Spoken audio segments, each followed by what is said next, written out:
Grizzly bear mauls 68-year-old hunter in 4 minutes. May 14th, 2025. The morning sun cast long shadows through the towering pines of the Shoshone National Forest as Henry Joseph Wallace adjusted his weathered Carhartt jacket and checked his rifle one final time. At 68 years old, the retired Army sergeant still moved with the deliberate precision of a man who had spent 3 decades following orders and 20 years giving them. His steel-grey eyes, the same color as the storm clouds gathering on the western horizon, surveyed the elk trail that wound through the dense undergrowth like a serpent's path through Eden. This would be his last hunt in these mountains, though he didn't know it yet. Henry had been coming to this particular section of wilderness, 47 miles northeast of Cody, Wyoming, for the past 15 years. The area, known locally as Devil's Backbone Ridge due to the jagged rock formations that jutted from the mountainside like prehistoric vertebrae, offered some of the finest elk hunting in the lower 48 states. The ridge system, part of the greater Absaroka Range, stretched for 12 miles in a rough north-south orientation, with elevations ranging from 7,200 feet in the valley bottoms to over 9,800 feet at the highest peaks. The terrain was a complex maze of steep draws, timbered slopes and open parks where elk gathered to feed in the early morning and late evening hours. What Henry didn't know, as he stood there in the crisp morning air, with his breath forming small clouds in the 42-degree temperature, was that he was being watched.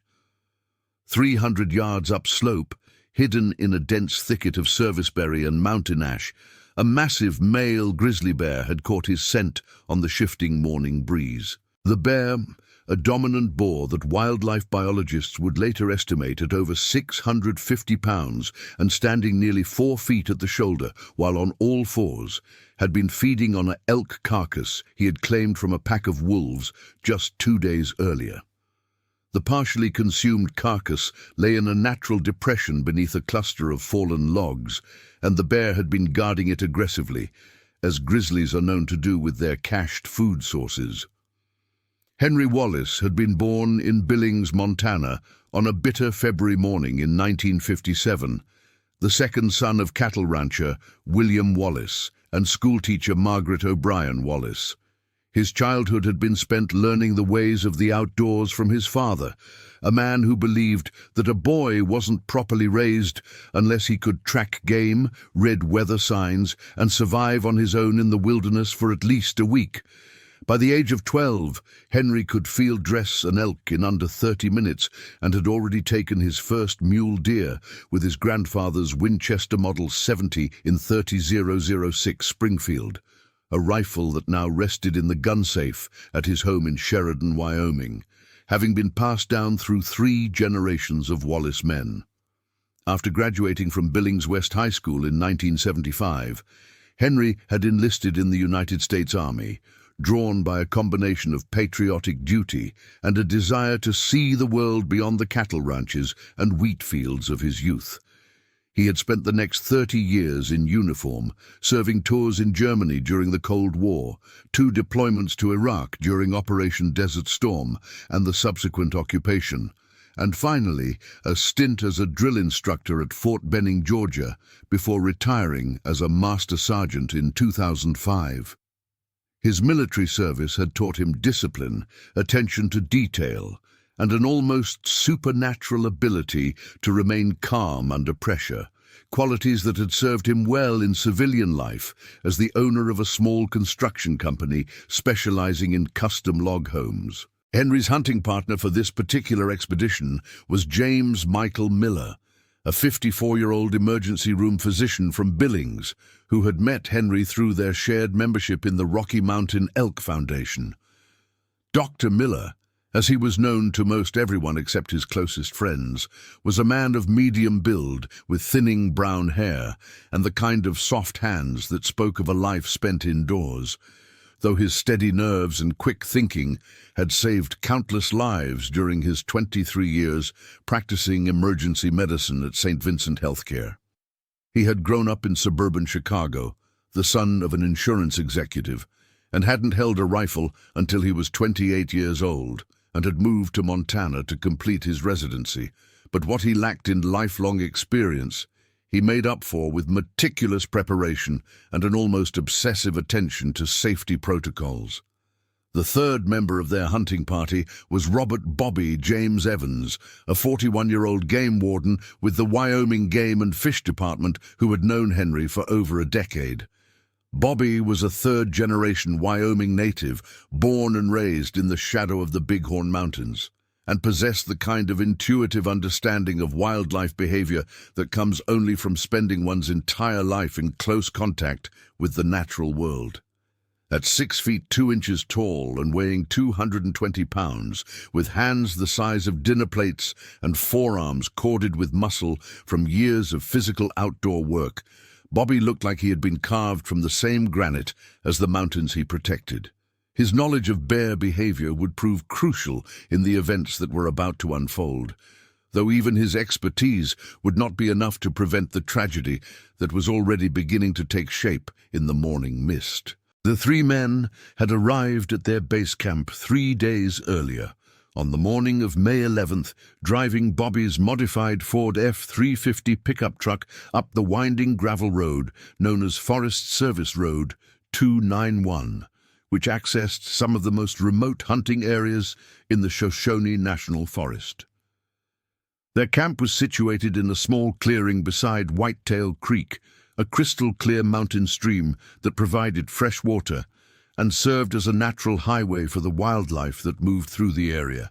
The clearing, approximately 100 yards in diameter, was surrounded by a mixed forest of lodgepole pine, Engelmann spruce, and Douglas fir, with scattered aspen groves that had already begun to show their first hints of autumn gold, despite the early May date.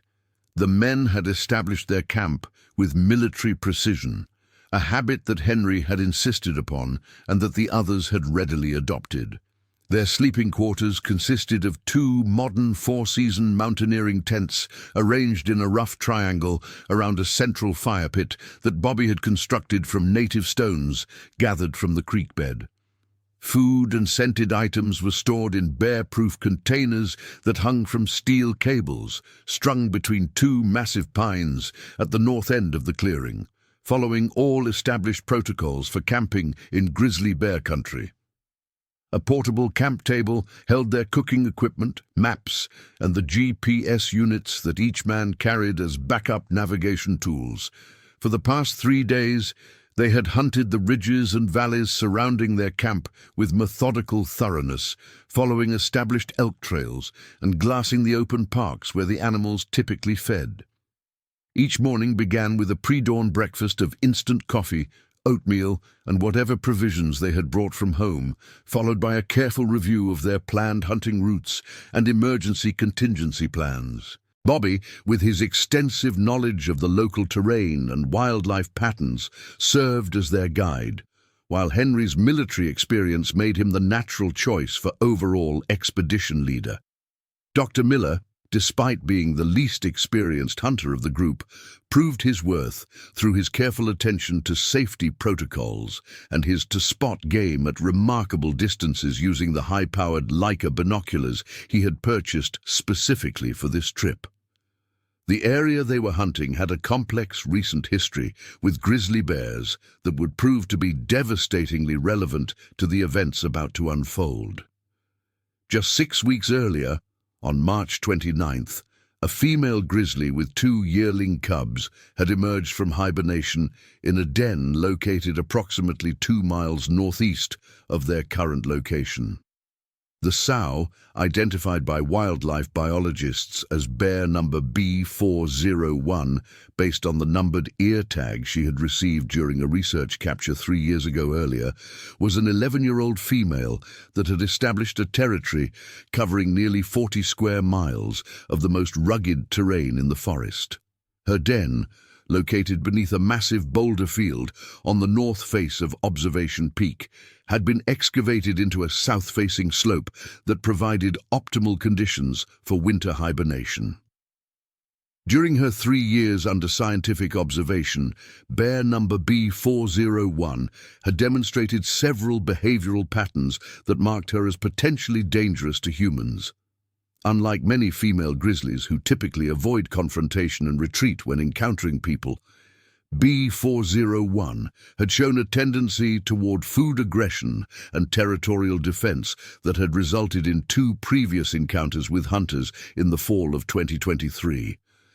In the first incident, she had charged to within 30 yards of a bow hunter before veering off when the man climbed a tree and remained there for over 4 hours. In the second encounter, she had actually made contact with a rifle hunter, knocking him to the ground and inflicting minor injuries to his shoulder and back before retreating when the man's hunting partner fired a warning shot into the air. Following these incidents, Wyoming Game and Fish had issued a bear advisory for the area, but had not closed it to hunting since number B401's behavior, while concerning, had not crossed the threshold that would warrant more drastic action.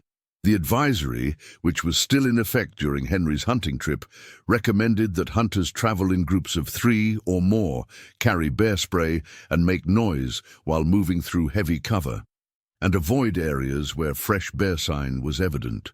All 3 men in Henry's party were aware of the advisory and had taken appropriate precautions. But the wilderness is an unpredictable place where even the most careful planning cannot account for every variable. The male grizzly that was now stalking Henry had no official designation in the wildlife management system, as he had never been captured or tagged by researchers. Local guides and outfitters referred to him simply as the Monarch, a name that reflected both his massive size and his dominance over a territory that encompassed nearly 60 square miles of the most prime habitat in the region. Wildlife cameras operated by the Forest Service had captured images of the Monarch on several occasions over the past 2 years, and analysis of these photographs suggested that he was likely between 12 and 15 years old, placing him in the prime of his life for a male grizzly. His territory overlapped with that of bear number B401, and the 2 animals had been observed together on at least 3 occasions, though whether this represented a mating relationship or simply the coincidental use of the same food sources remained unclear. What was not unclear to anyone who had encountered sign of the Monarch was that this was an exceptionally large and powerful animal, even by grizzly bear standards. His track measurements, taken from clear impressions left in muddy creek beds and soft soil, indicated front paws that measured over 6 inches in width and hind paws that stretched nearly 12 inches from heel to toe. For comparison, an average adult male grizzly typically leaves front tracks measuring 4 to 5 inches in width. Scat analysis, conducted by wildlife biologists, had revealed a diet heavy in large ungulates, suggesting that the Monarch was an active and successful predator rather than primarily a scavenger like many grizzly bears in the region. The elk carcass that the Monarch was guarding had originally been a mature cow elk that had died from injuries sustained in a wolf attack approximately 1 week earlier. The pack responsible for the kill was the Whitetail Creek Pack, a group of 7 wolves led by a massive black alpha male that locals had nicknamed Blackjack, due to the distinctive white patches on his chest and muzzle.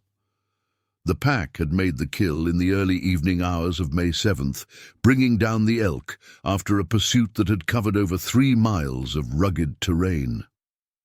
However, their enjoyment of their prize had been short-lived, as the Monarch had arrived on the scene less than 12 hours later and claimed the carcass for himself, driving off the wolves through a combination of his massive size, aggressive posturing, and the simple fact that even a pack of wolves thinks twice before challenging a fully grown male grizzly bear defending a food source. The location of the cached elk carcass was approximately 350 yards northeast of the spot where Henry Wallace was now standing, though the complex terrain of draws, ridges, and heavy timber made it impossible for either human or bear to see the other, despite the relatively short distance between them. The area between Henry's position and the cache consisted of a steep-sided ravine filled with deadfall timber and dense understory vegetation, followed by a small saddle between two rocky knobs, and finally a gradual slope leading up to the natural depression where the carcass lay partially buried under branches and forest debris that the monarch had used to conceal his prize from scavengers and other predators. Dr. Miller and Bobby Evans were positioned approximately 400 yards to the south of Henry's location, having split off from him roughly 30 minutes earlier as part of their planned hunting strategy for the morning. The three men had identified a large elk trail that showed heavy recent use, with numerous fresh tracks and abundant sign indicating that a significant number of animals were using this route to move between their nighttime bedding areas in the heavy timber and their daytime feeding areas in the more open parks at higher elevations. Rather than following the trail as a group and potentially spooking any elk that might be moving along it, they had decided to set up what hunters call a pincer movement, with Henry taking a position along the main trail while Dr. Miller and Bobby positioned themselves to intercept any animals that might be pushed their direction. The communication plan between the three men was simple but effective, utilizing a combination of handheld Motorola radios operating on a predetermined frequency and a series of prearranged whistle signals for situations where radio communication might be impractical or inadvisable. Each man carried 2 radios as backup, along with extra batteries and a small solar charging unit that Bobby had insisted they bring based on his experience with extended backcountry operations. The radios had a theoretical range of up to 5 miles in open terrain, but the dense forest and rugged topography of their hunting area reduced this to approximately 1 to 2 miles under the best conditions. At 7:47 a.m. Mountain Daylight Time, Henry keyed his radio for what would be the last time and transmitted a brief message to his hunting partners. Hunter 1 in position, no movement observed, wind variable light from the west. The transmission was received clearly by both Dr. Miller and Bobby, who were completing their own approach to their designated positions along what they had identified as a secondary elk trail that intersected the main route approximately 600 yards from Henry's location. Dr. Miller responded with his own position report. Hunter 2 and Hunter 3, nearly in position, will be ready in 5 minutes. These would be the last words exchanged between the three men before the attack began. The morning had started with clear skies and light winds, typical conditions for mid-May in the high country of northwestern Wyoming. The weather forecast had called for scattered afternoon thunderstorms developing after 2 p.m., with temperatures climbing into the low 60s by midday before dropping rapidly as the storm systems moved through. For now, though, conditions were ideal for hunting, with just enough breeze to provide scent control and visibility that extended for hundreds of yards through the more open sections of forest. Henry had chosen his position carefully, utilizing skills honed through decades of hunting experience and military training. He was situated at the base of a large Douglas fir tree that provided both concealment and a solid backstop, positioned on a slight rise that gave him a commanding view of the elk trail and the surrounding terrain.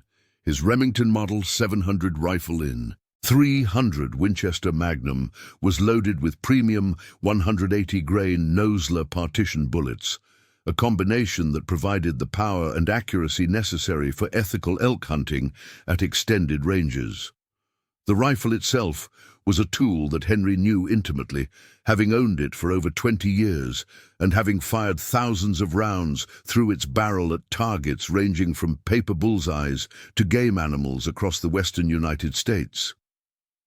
Behind him, the forest stretched away in a complex pattern of light and shadow, with shafts of morning sunlight filtering through the canopy to create an almost cathedral-like atmosphere. The sounds of the wilderness surrounded him. The distant drumming of a ruffed grouse, the chatter of red squirrels defending their territory from intruders, and the soft whisper of wind moving through the pine needles overhead.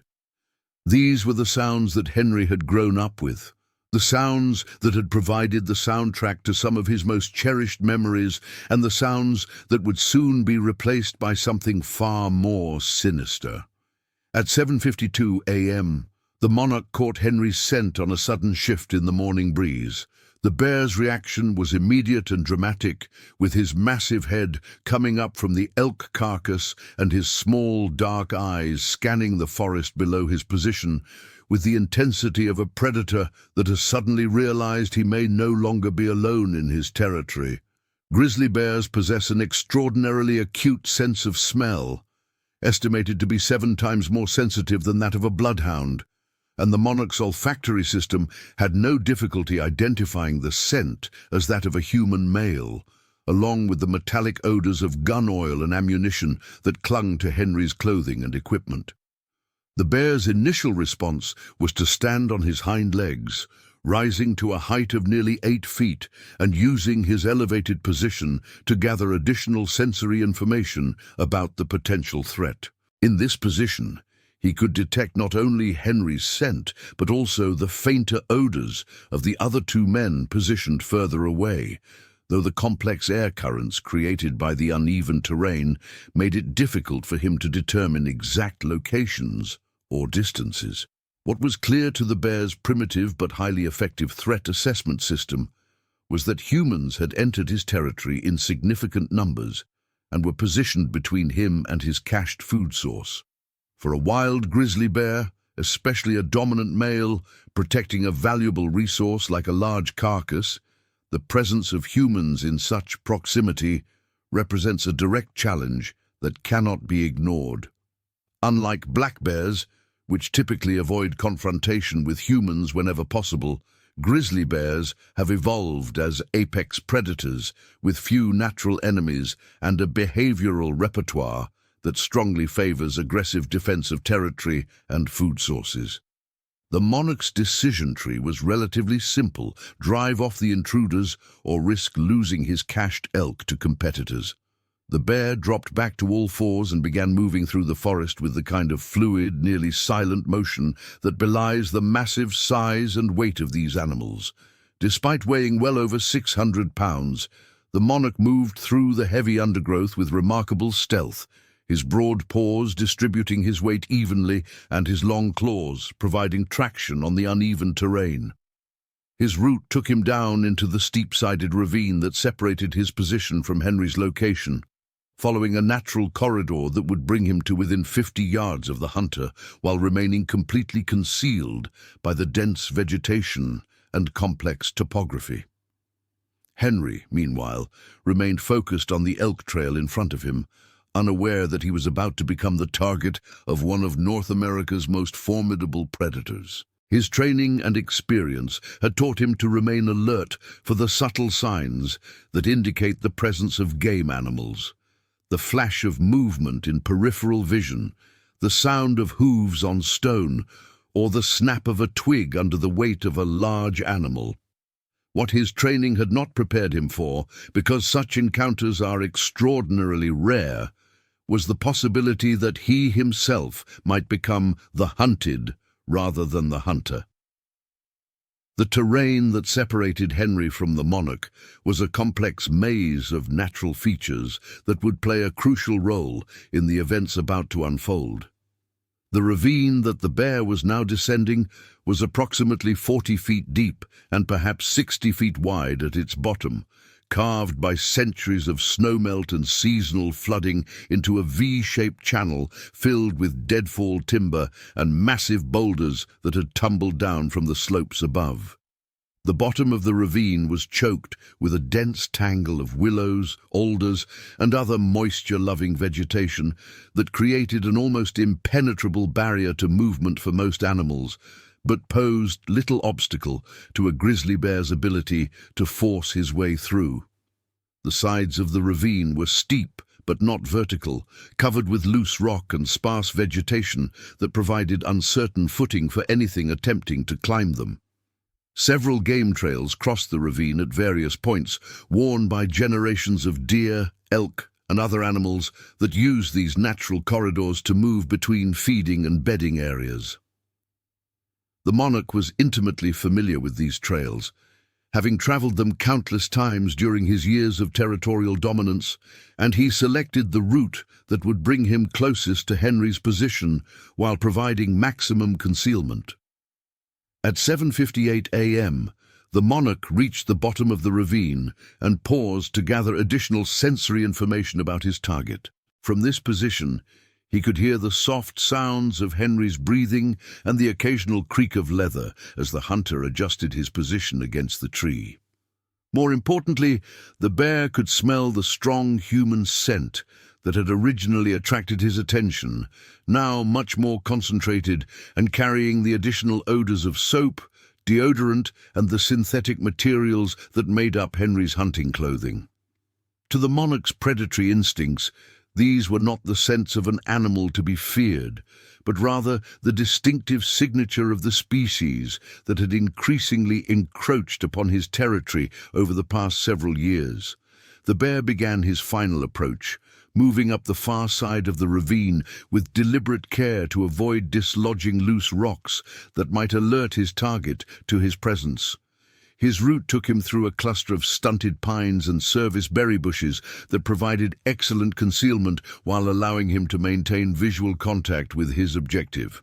At this point, the monarch was operating purely on instinct, following behavioral patterns that had been honed by millions of years of evolution and refined by his own experiences as a dominant predator in one of the most challenging environments on Earth.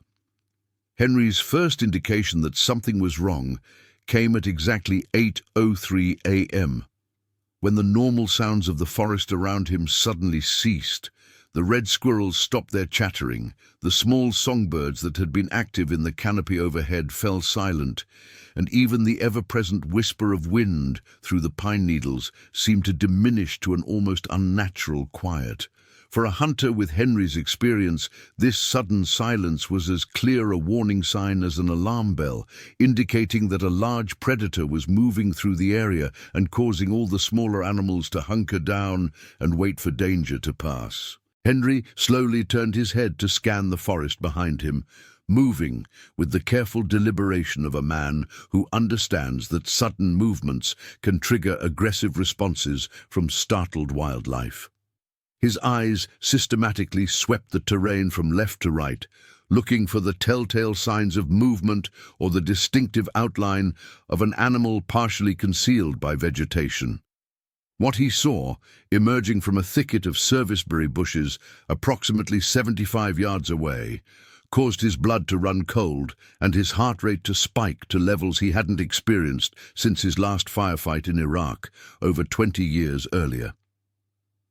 The massive head and shoulders of an adult male grizzly bear were clearly visible above the low-growing vegetation, and the animal was moving directly toward his position with the purposeful gait of a predator that has locked onto its target.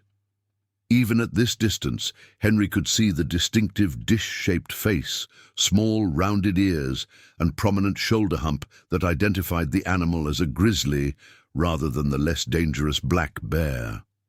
More importantly, he could see the bear's eyes, which were fixed on him with the unwavering focus of an apex predator that has committed to an attack. Henry's military training kicked in immediately, overriding the initial surge of adrenaline-fueled panic that would have paralyzed a less experienced individual. His first action was to slowly reach for the radio clipped to his belt, hoping to alert Dr. Miller and Bobby to his situation before the encounter escalated further. However, as his fingers closed around the radio, the monarch detected the movement and responded by increasing his pace from a deliberate walk to a trotting lope that covered ground with alarming speed. At 8:04 a.m., Henry keyed his radio and transmitted what would be his final message. "Bear, bear, bear. Big grizzly approaching my position, requesting immediate assistance."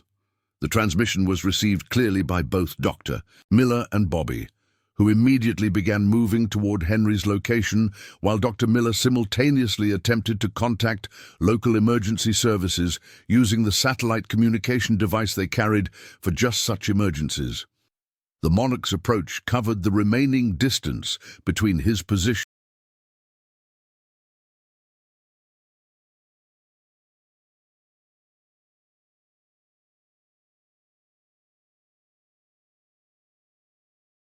and Henry's location in a matter of seconds rather than minutes. Grizzly bears are capable of reaching speeds of up to 35 miles per hour over short distances, and the Monarch was moving at close to his maximum velocity as he charged through the undergrowth toward his target. His massive paws struck the ground with tremendous force, sending up small clouds of dirt and forest debris, while his breathing became audible as a series of huffing, chuffing sounds that seemed to echo through the suddenly quiet forest. Henry had time for exactly 3 actions before the bear reached him. First, he chambered a round in his rifle, the distinctive metallic click of the bolt-action mechanism seeming unnaturally loud in the tense silence. Second, he shouldered the weapon and attempted to acquire a sight picture on the approaching bear, though the Monarch's rapid movement and the dense vegetation made this extremely difficult. Third, and finally, he managed to get off a single shot that struck the bear in the left shoulder, but failed to penetrate deeply enough to reach any vital organs due to the extreme angle of impact and the thick layer of muscle and fat that protected the animal's vital areas. The rifle shot echoed through the mountains like a thunderclap, immediately alerting every living thing within miles that violence was occurring in their midst. For Dr. Miller and Bobby, now running through the forest toward Henry's position as fast as the difficult terrain would allow, the sound of the shot provided both confirmation of their worst fears and a bearing that would guide them to their friend's location. For the local wildlife, the gunshot was a signal to take cover and wait for the danger to pass. For the Monarch, the sharp pain of the bullet's impact served only to confirm that the human represented a direct threat that required immediate and overwhelming response. The bear's reaction to being shot was swift and devastating. Rather than retreating or hesitating, as many animals might do when wounded, the Monarch's aggressive response was intensified by the pain and shock of the bullet wound.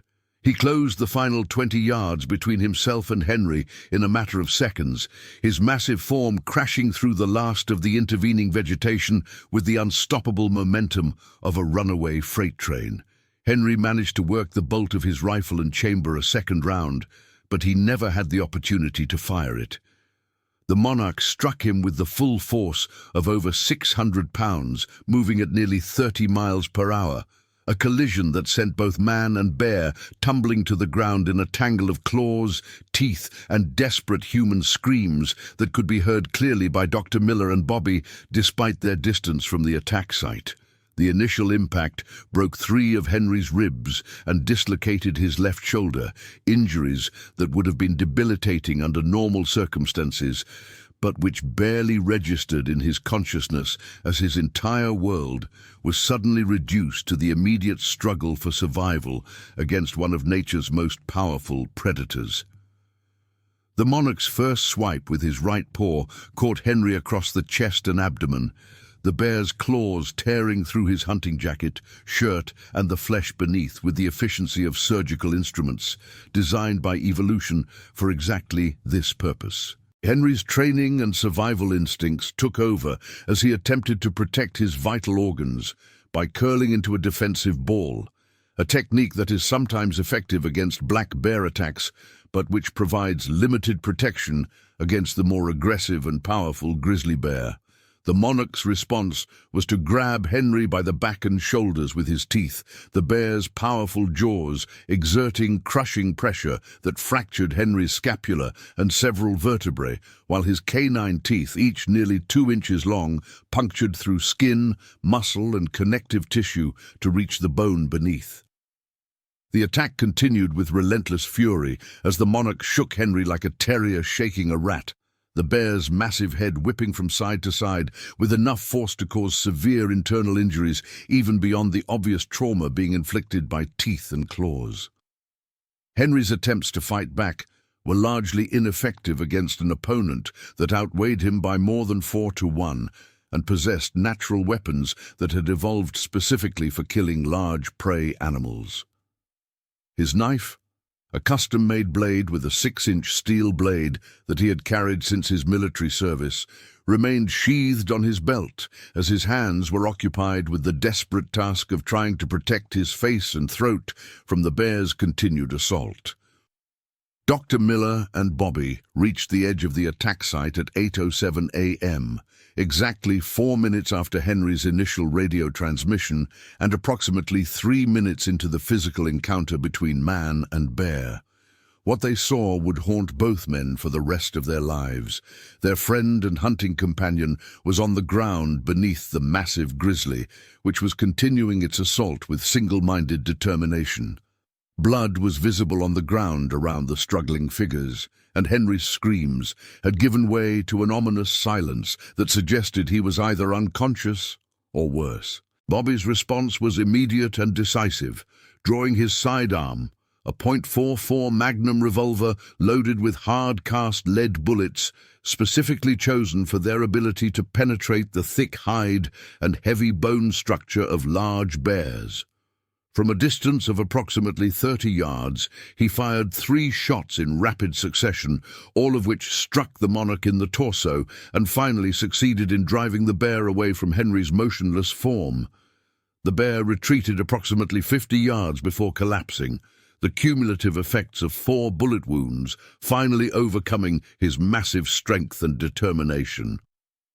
Dr. Miller immediately rushed to Henry's side, his medical training taking precedence over any concerns about his own safety or the possibility that the bear might renew its attack. What he found was a scene of devastating trauma that tested even his extensive experience with emergency medicine. Henry was unconscious and breathing irregularly, with massive bleeding from multiple wounds on his head, neck, shoulders, and torso. His clothing had been shredded by the bear's claws, and bone was visible through several of the deeper lacerations. Working with the efficiency of a trauma surgeon, Dr. Miller began immediate first aid procedures while Bobby established a security perimeter and attempted to contact emergency services using their satellite communication device. Henry's most immediate life-threatening injury was a severe laceration to his neck that had damaged the carotid artery and was causing rapid blood loss. Dr. Miller applied direct pressure to the wound, while simultaneously assessing Henry's other injuries and determining the priority for treatment. The satellite phone call to the Teton County Sheriff's Office was placed at 8:12 a.m., exactly 8 minutes after Henry's initial bear warning. Bobby's call was routed through emergency dispatch to the county's search and rescue coordinator, who immediately began mobilizing resources for what was classified as a code-red medical evacuation from a remote backcountry location. The coordinates provided by Bobby's GPS unit placed the incident site approximately 4.2 miles from the nearest road, accessible to conventional emergency vehicles, and at an elevation that would require either helicopter evacuation or a complex ground rescue operation. Within minutes of receiving the emergency call, a coordinated rescue operation was underway, involving multiple agencies and dozens of personnel. The primary response came from Teton County Search and Rescue, a volunteer organization with extensive experience in backcountry medical evacuations, working in conjunction with the Wyoming Game and Fish Department, the United States Forest Service, and the Emergency Medical Services Division of St. John's Medical Center in Jackson, Wyoming. The complexity of the operation was increased by the remote location, the ongoing presence of a potentially dangerous wounded bear, and the critical nature of Henry's injuries. The first helicopter to respond was Life Flight 7, a Eurocopter AS-350, operated by St. John's Medical Center and staffed with a flight crew experienced in high-altitude operations in difficult terrain. The aircraft was airborne within 15 minutes of the initial emergency call and arrived over the incident site at 8:34 a.m., though the dense forest canopy and steep terrain made immediate landing impossible.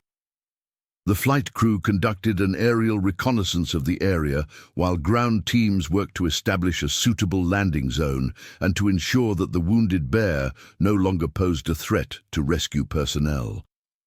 Dr. Miller's assessment of Henry's condition was grim but not hopeless. The massive blood loss from the neck wound had been controlled through direct pressure, but Henry had also sustained severe trauma to his chest and abdomen that suggested possible internal bleeding and organ damage. His breathing was shallow and irregular, indicating possible pneumothorax from his broken ribs, and his pulse was weak and rapid, consistent with severe shock. Most concerning was the extensive trauma to his head and face, which had resulted in obvious skull fractures and possible traumatic brain injury.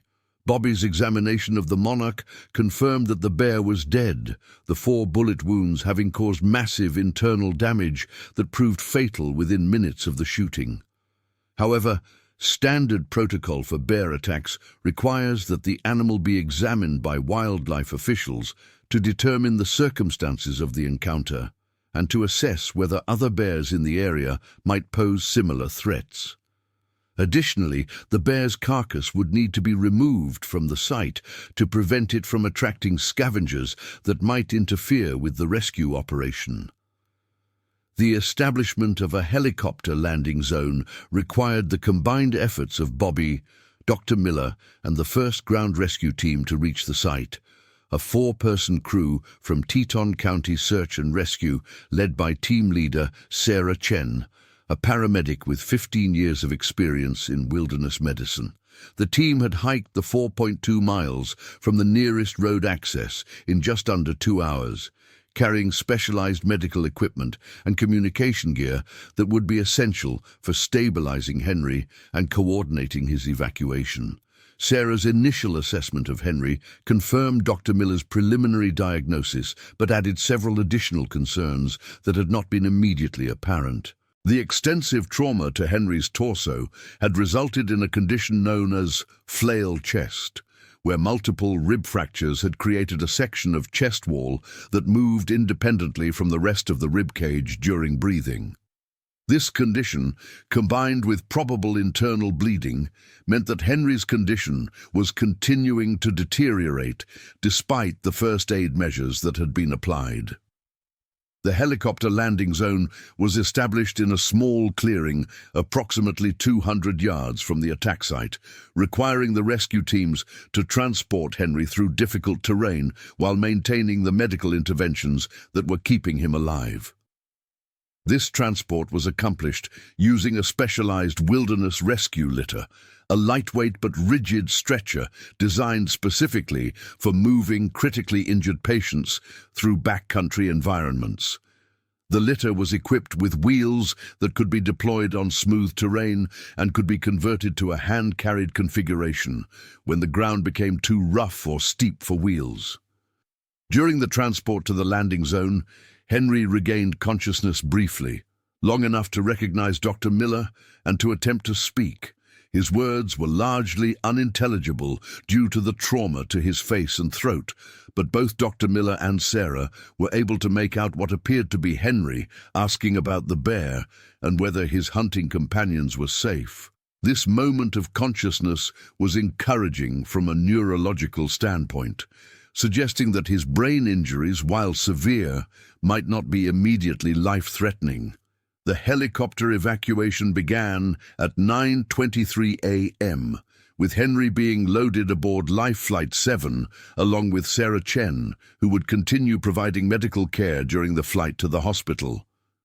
The flight to St. John's Medical Center in Jackson took 18 minutes, during which time Henry's condition stabilized somewhat, though he remained unconscious for most of the journey.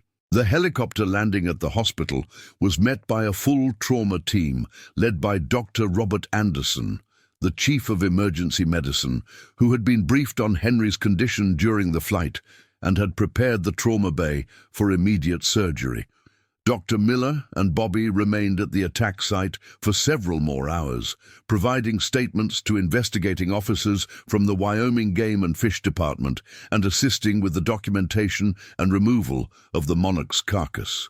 The investigation, led by Senior Game Warden Tom Bradley, would ultimately conclude that the attack was a defensive action by a bear protecting a food cache rather than predatory behavior, a distinction that was important for determining whether other bears in the area posed similar threats to hunters and hikers. The necropsy performed on the monarch revealed several interesting details about the bear's condition and behavior leading up to the attack. The animal was determined to be approximately 14 years old based on tooth wear and cementum analysis, placing him in the prime of life for a male grizzly. His weight was measured at 687 pounds, making him one of the largest grizzly bears ever documented in the Yellowstone ecosystem. Most significantly, examination of his stomach contents revealed that he had been feeding almost exclusively on the cached elk carcass for several days, suggesting that he had been guarding the food source and would have been particularly aggressive toward any perceived threats to his cache. The 4 bullet wounds found on the monarch's carcass told the story of the encounter from the bear's perspective. Henry's initial shot had struck the bear in the left shoulder, penetrating approximately 4 inches into muscle tissue but missing any vital organs. Bobby's 3 shots with the .44 Magnum had been far more effective, with 2 bullets penetrating the chest cavity and causing massive damage to the heart and lungs, while the 3rd had struck the bear in the abdomen and damaged several major blood vessels. The bear's survival for several minutes after being shot multiple times was a testament to the incredible toughness and determination that makes grizzly bears such formidable predators. Henry's surgery at St. John's Medical Center lasted over 6 hours and required the skills of multiple specialists working in coordination to address his numerous injuries. Dr. Patricia Williams, the hospital's chief trauma surgeon, led the primary surgical team that worked to repair the damage to Henry's chest and abdomen, while neurosurgeon Dr. James Park addressed the traumatic brain injury that had resulted from the bear's assault on Henry's head. Plastic surgeon Dr. Maria Santos was called in to begin the complex reconstruction of Henry's facial injuries, which would ultimately require multiple operations over the course of several months.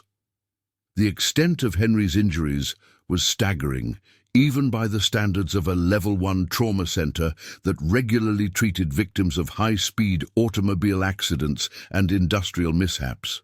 The bear's claws had caused deep lacerations that required over 200 stitches to close, while the bite wounds had resulted in multiple fractures to his skull, facial bones, and several vertebrae. Internal injuries included a punctured lung, lacerated liver, and severe damage to his left kidney that would ultimately require surgical removal. Perhaps most serious was the traumatic brain injury, which had caused significant swelling that required immediate intervention to prevent permanent damage. Dr. Miller and Bobby arrived at the hospital at approximately 2:30 p.m., having been transported out of the wilderness by the same helicopter that had originally brought the rescue team to the attack site. Both men were emotionally and physically exhausted from the day's events, but they insisted on remaining at the hospital to await news of Henry's condition and to be available for whatever support his family might need. Henry's wife, Margaret, had been contacted by the hospital social worker and was driving from their home in Sheridan, a journey that would take approximately 4 hours given the mountain roads and afternoon traffic. The waiting room outside the surgical suite became an impromptu command center for the various investigations and follow-up actions that were required following a serious bear attack. Representatives from the Wyoming Game and Fish Department interviewed Dr. Miller and Bobby in detail about the circumstances leading up to the attack, while Forest Service officials reviewed the group's camping and hunting permits to ensure that all regulations had been followed. Insurance investigators began the process of documenting Henry's medical expenses, which would ultimately exceed $150,000 for his initial hospitalization alone.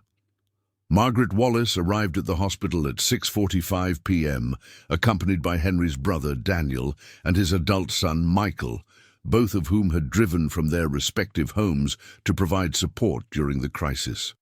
Margaret, a retired elementary school teacher who had been married to Henry for 38 years, was a woman of remarkable strength who had endured the stress of multiple military deployments and the challenges of building a construction business from the ground up. However, nothing in her experience had prepared her for the sight of her husband connected to multiple machines in the intensive care unit, his head wrapped in bandages and his body bearing the obvious marks of a violent encounter with one of nature's most powerful predators.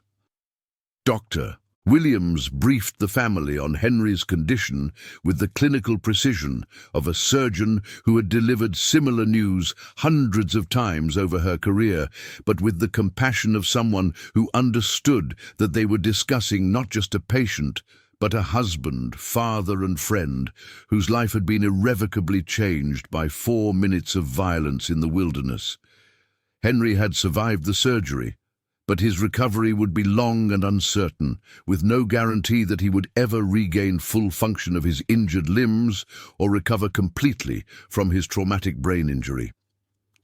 The story of Henry's bear attack began appearing in local and regional news media within hours of the incident, as word spread through the tight-knit community of hunters, guides, and outdoor enthusiasts who frequented the area around Yellowstone National Park.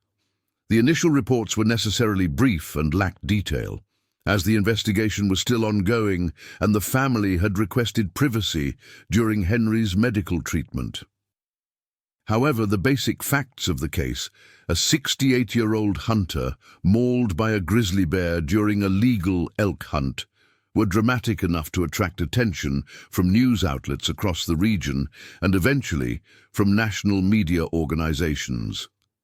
The media coverage of Henry's attack followed a predictable pattern that wildlife officials and bear biologists had seen dozens of times over the years following similar incidents.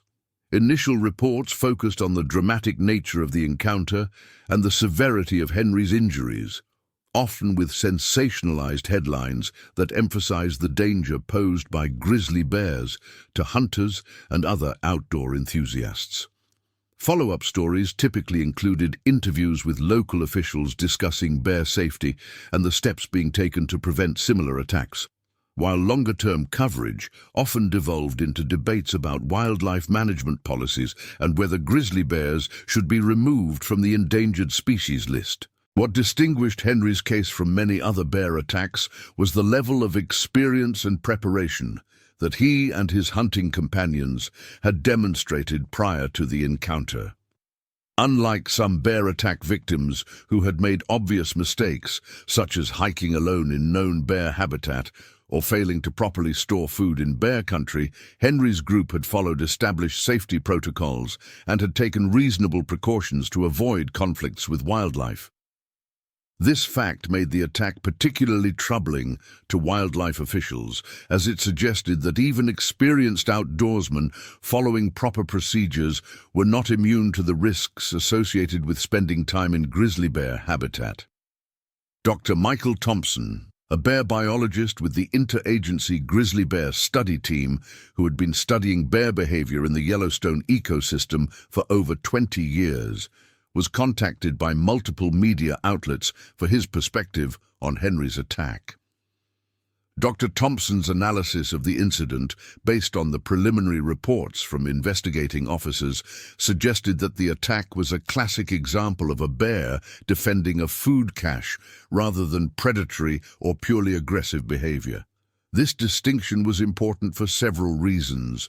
not least of which was that defensive attacks, while still extremely dangerous, are generally less likely to result in fatalities than predatory attacks where the bear views the human as potential prey.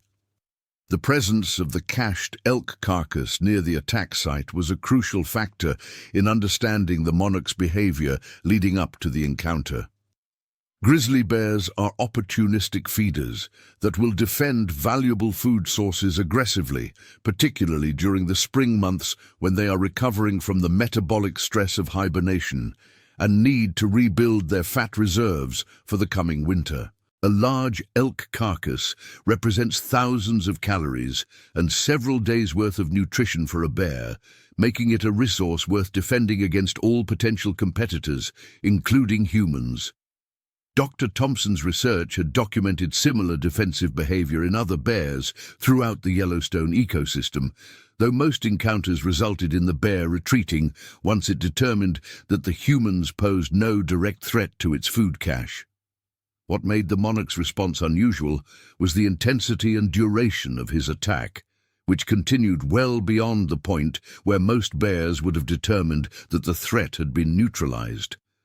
This prolonged aggression suggested either that the bear had previous negative experiences with humans or that his personality and behavioral patterns made him inherently more aggressive than the average grizzly.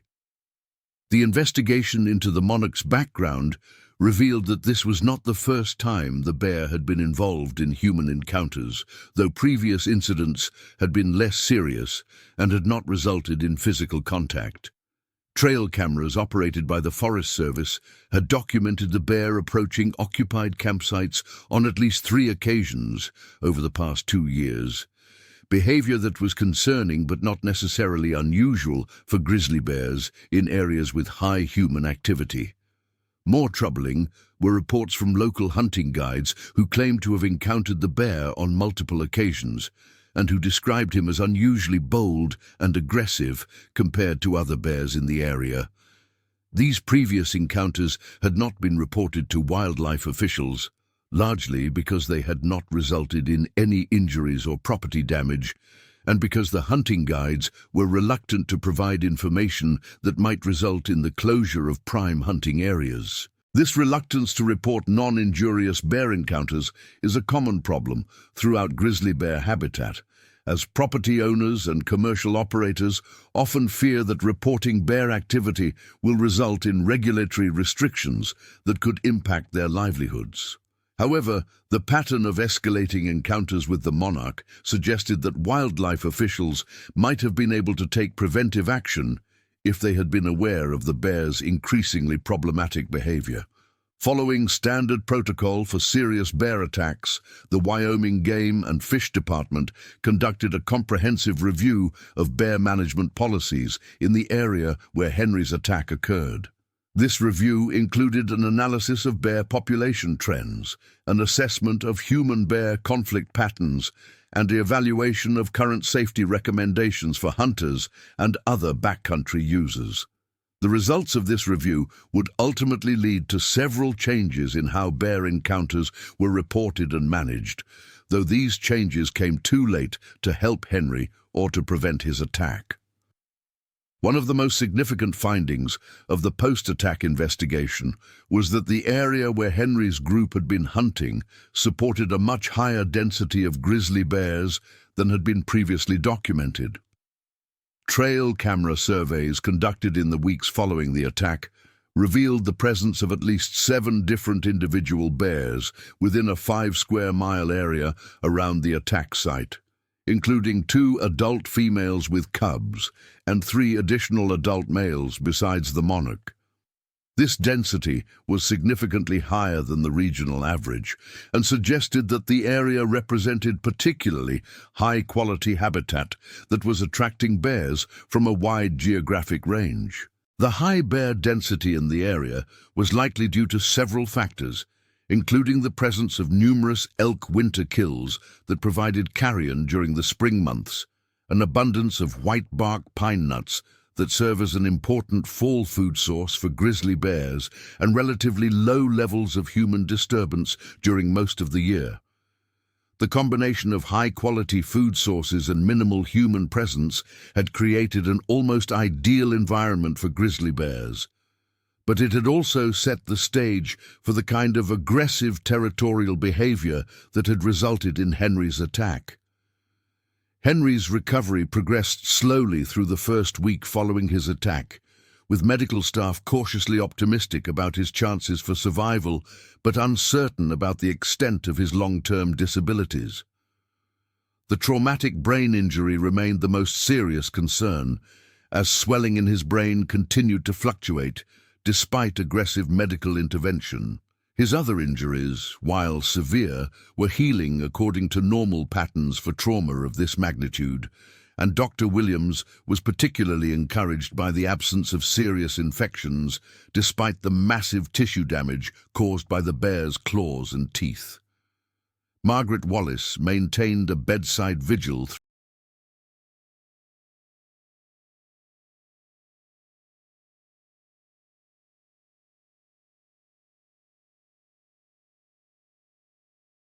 throughout Henry's hospitalization, leaving the intensive care unit only for brief periods to eat and rest. Her presence provided comfort not only to Henry during his brief periods of consciousness, but also to the medical staff, who had grown to appreciate her quiet strength and unwavering devotion to her husband's recovery. Margaret's background as an elementary school teacher had given her experience in dealing with crises and maintaining calm under pressure, qualities that served her well during the most difficult period of her life. Dr. Miller and Bobby visited the hospital daily during Henry's initial recovery period, both men struggling with feelings of guilt and responsibility despite the obvious fact that they had done everything possible to help their friend. Dr. Miller, in particular, was haunted by questions about whether different medical interventions at the attack site might have improved Henry's outcome, though his colleagues in the emergency medicine community assured him that his actions had almost certainly saved Henry's life.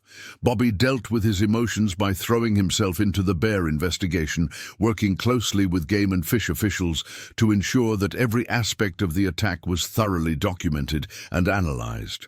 The broader hunting community's response to Henry's attack was complex and sometimes contradictory, reflecting the deep divisions that exist within the outdoor recreation community about wildlife management and human safety in bear country. Some hunters called for more aggressive bear management policies, including expanded hunting seasons and the removal of problem bears before they could injure humans. Others argued that Henry's attack was simply an unfortunate consequence of sharing the wilderness with large predators, and that hunters needed to accept these risks as part of pursuing their sport in wild places. Local hunting guides and outfitters found themselves in a particularly difficult position following Henry's attack, as they were simultaneously concerned about their clients' safety and worried about the potential economic impact of increased bear management restrictions.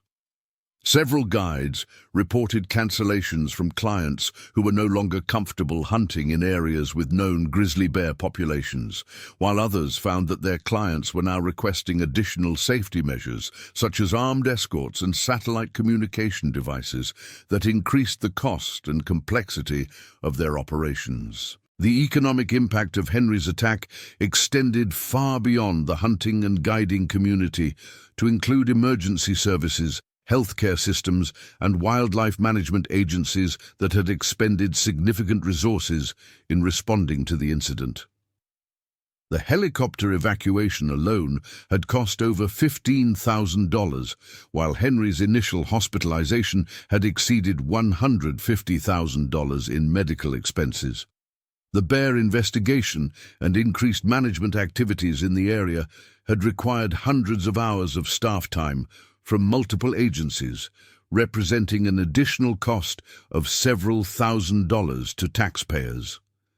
These economic considerations, while seemingly secondary to human safety concerns, played an important role in shaping the policy discussions that followed Henry's attack. Wildlife agencies operate on limited budgets and must balance the costs of bear management activities against other conservation priorities, while hospitals and emergency services must recover their costs through insurance payments and ultimately higher premiums for all users. The full economic impact of a serious bear attack often extends for years beyond the initial incident, as victims like Henry require ongoing medical care and support services that can cost hundreds of thousands of dollars over time. Henry's son, Michael, struggled with his own complex emotions following his father's attack, alternating between gratitude for his father's survival and anger at the circumstances that had put him in danger. Michael had grown up hunting with his father and had planned to continue the tradition with his own children, but the violent reality of Henry's encounter with the monarch had forced him to reconsider whether the risks associated with hunting in grizzly bear country were acceptable for his family. His internal conflict reflected a broader struggle within the hunting community about how to balance their love of wild places with the very real dangers that such places can present. The legal implications of Henry's attack were relatively straightforward compared to some bear encounters, as all parties involved had followed established regulations and safety protocols. Henry's group had possessed valid hunting licenses and had been hunting in an area where such activities were legal and encouraged by wildlife management agencies.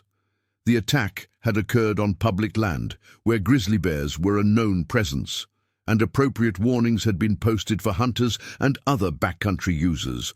Most importantly, Bobby's decision to shoot the monarch had been clearly justified as defense of human life, and no criminal charges were considered by local prosecutors. However, the civil legal implications were more complex, as Henry's family faced mounting medical expenses and lost income from his inability to work.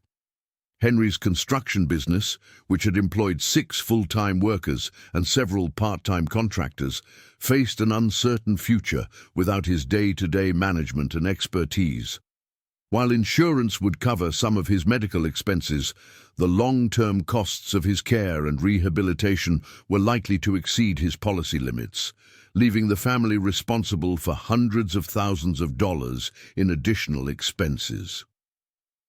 The question of government liability for Henry's attack was raised by some family members and supporters who argued that wildlife agencies had failed to adequately warn hunters about the presence of problem bears in the area.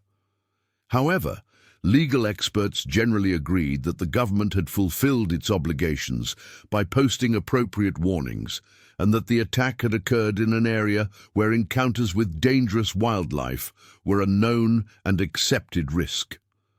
The legal doctrine of assumption of risk generally protects government agencies from liability when injuries occur during inherently dangerous recreational activities in wild areas. Henry's gradual return to consciousness during his second week in the hospital marked a turning point in his recovery, though it also brought new challenges as he began to comprehend the extent of his injuries and the long road to recovery that lay ahead.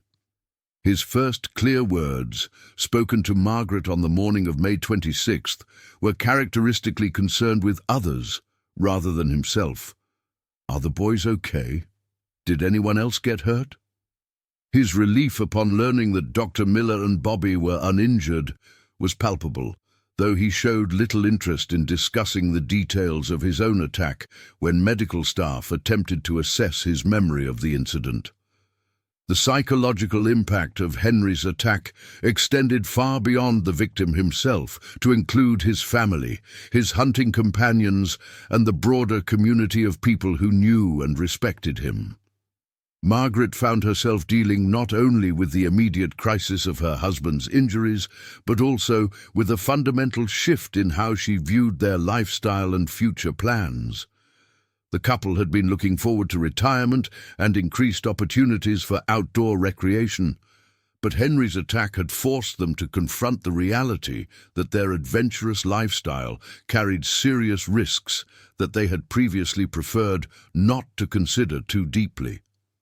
Dr. Miller's experience during and after Henry's attack profoundly affected his approach to his emergency medicine practice, giving him a deeper appreciation for the trauma that families experience when a loved one is seriously injured. His first-hand experience with wilderness medicine in a life-or-death situation also led him to pursue additional training in tactical emergency medical care, skills that he hoped would better prepare him to help others in similar situations.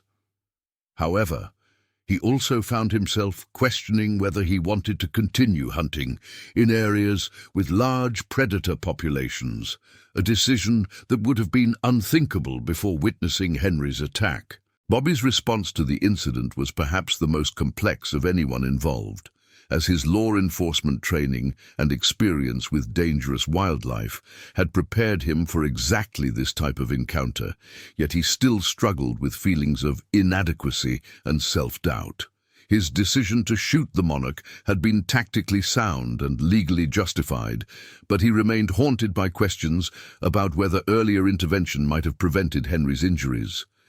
The fact that he had been positioned too far away to provide immediate assistance, despite being an experienced woodsman and trained law enforcement officer, highlighted the inherent limitations that exist even for well-prepared individuals operating in dangerous environments.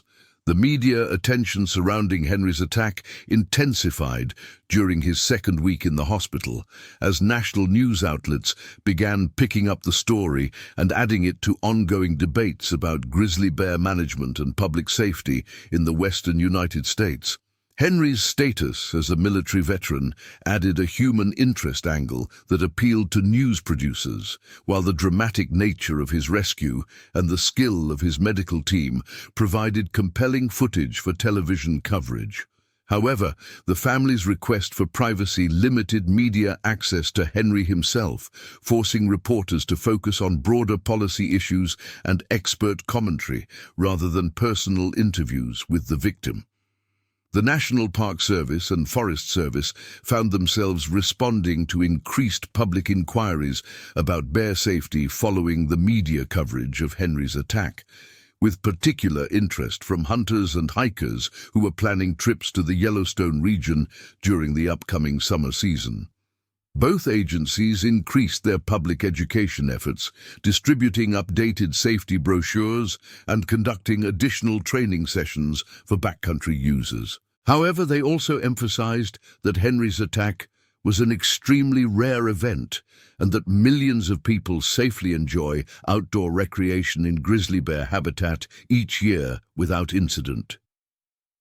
Henry's slow physical recovery was matched by an equally gradual psychological adjustment to his new reality as a survivor of one of nature's most violent encounters.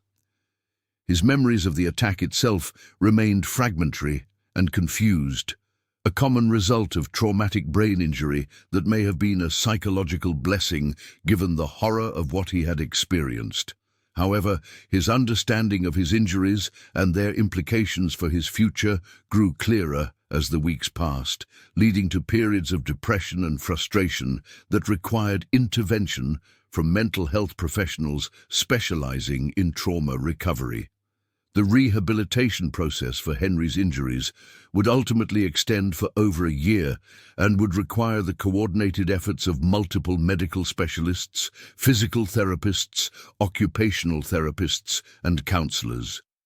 His traumatic brain injury had resulted in some permanent cognitive changes, including difficulties with short-term memory and problems with executive function that would affect his ability to manage complex tasks. The physical injuries to his arms and shoulders had left him with reduced strength and mobility that would require ongoing physical therapy and possibly additional surgical procedures.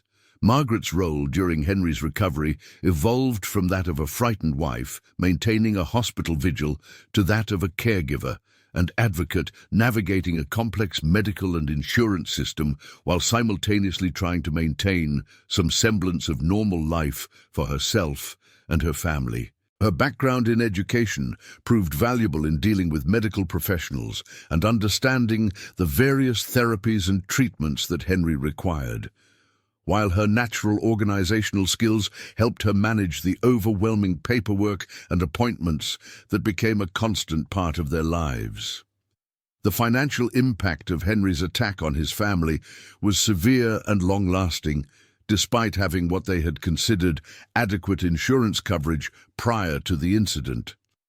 Medical expenses ultimately exceeded $300,000 during the first year alone, while the loss of income from Henry's construction business added additional financial stress.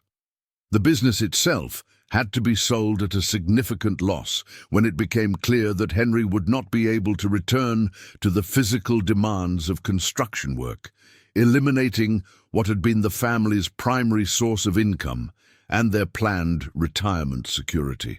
Community support for Henry's family came from many unexpected sources, including fellow veterans organizations, hunting groups, and local churches that organized fundraising events and provided practical assistance during his recovery.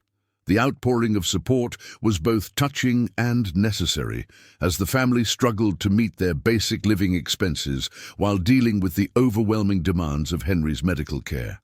However, the need to accept charity was difficult for Henry, whose pride and self-reliance had been defining characteristics throughout his adult life. 1 year after his attack, Henry's recovery had progressed to the point where he could walk short distances with assistance and could engage in limited conversation, though his speech remained somewhat slurred and he tired easily. His cognitive function had improved significantly from the dark days immediately following his brain injury, but he continued to struggle with memory problems and had difficulty concentrating for extended periods. Most challenging for Henry was the realization that he would never again be able to engage in the outdoor activities that had defined much of his identity and provided meaning to his life. The long-term impact of Henry's attack extended far beyond his personal recovery to influence wildlife management policies and safety practices throughout the region. The Wyoming Game and Fish Department implemented new reporting requirements for bear encounters and increased funding for bear safety education programs. Trail camera monitoring was expanded in popular hunting areas, and new protocols were developed for managing bears that showed signs of habituation or food conditioning that might lead to aggressive behavior toward humans. The attack also prompted changes in how hunting groups prepared for and conducted hunts in areas with large predator populations. Many hunting organizations began requiring bear safety training for members hunting in grizzly bear habitat, while guides and outfitters invested in improved communication equipment and emergency response capabilities. The use of bear spray, previously uncommon among hunters who preferred to rely on firearms for protection, became more widely accepted as an important first line of defense against bear encounters.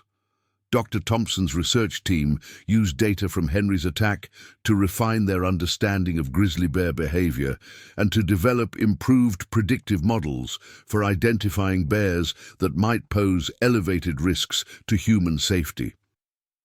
The detailed documentation of the monarch's movements and behavior prior to the attack provided valuable insights into how large male bears establish and defend territories, while the analysis of his physical condition and feeding patterns helped researchers better understand the factors that influence bear aggression toward humans. The medical community also learned valuable lessons from Henry's case, particularly regarding the treatment of complex trauma in remote locations and the challenges of providing emergency care for patients with multiple severe injuries. Dr. Miller's actions at the attack site became a case study in wilderness medicine programs, while the coordinated rescue operation was analyzed by emergency response agencies to identify areas for improvement in backcountry medical evacuations. Henry's story ultimately became part of the larger narrative of human-wildlife coexistence in the American West, a complex and sometimes tragic tale of two species learning to share landscapes that have been shaped by both for thousands of years. His attack served as a stark reminder that the wilderness remains a place where the ancient dynamics of predator and prey still govern, where modern technology and human expertise provide only limited protection against the raw power of nature, and where the decision to venture into wild places carries risks that cannot be completely eliminated regardless of preparation or experience.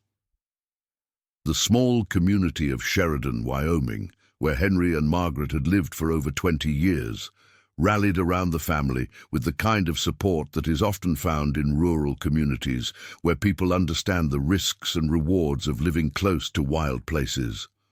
Local businesses donated services, neighbors provided meals and transportation, and the broader community organized events to help offset the family's mounting expenses. This support network proved crucial during Henry's long recovery and helped Margaret maintain her spirits during the darkest periods of uncertainty about her husband's future. 2 years after the attack, Henry had achieved a level of independence that his doctors had initially thought might not be possible, though he remained significantly disabled and required ongoing medical care. He was able to walk short distances without assistance and had regained much of his ability to communicate, though his voice remained weak and he spoke slowly and deliberately. His short-term memory problems persisted, but he had learned to compensate using written notes and routine that helped him navigate daily activities. The psychological scars from Henry's encounter with the monarch proved to be among the most challenging aspects of his recovery, as he struggled with anxiety, depression, and a profound sense of loss for the outdoor lifestyle that had been such an important part of his identity. Counseling and support groups helped him process these emotions, but the adjustment to his new limitations remained an ongoing challenge that affected every aspect of his daily life.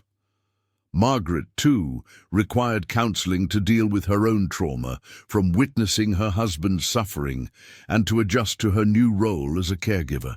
The legal proceedings that followed Henry's attack were relatively minor compared to some bear encounter cases, primarily involving insurance disputes and workers' compensation claims related to the loss of his construction business.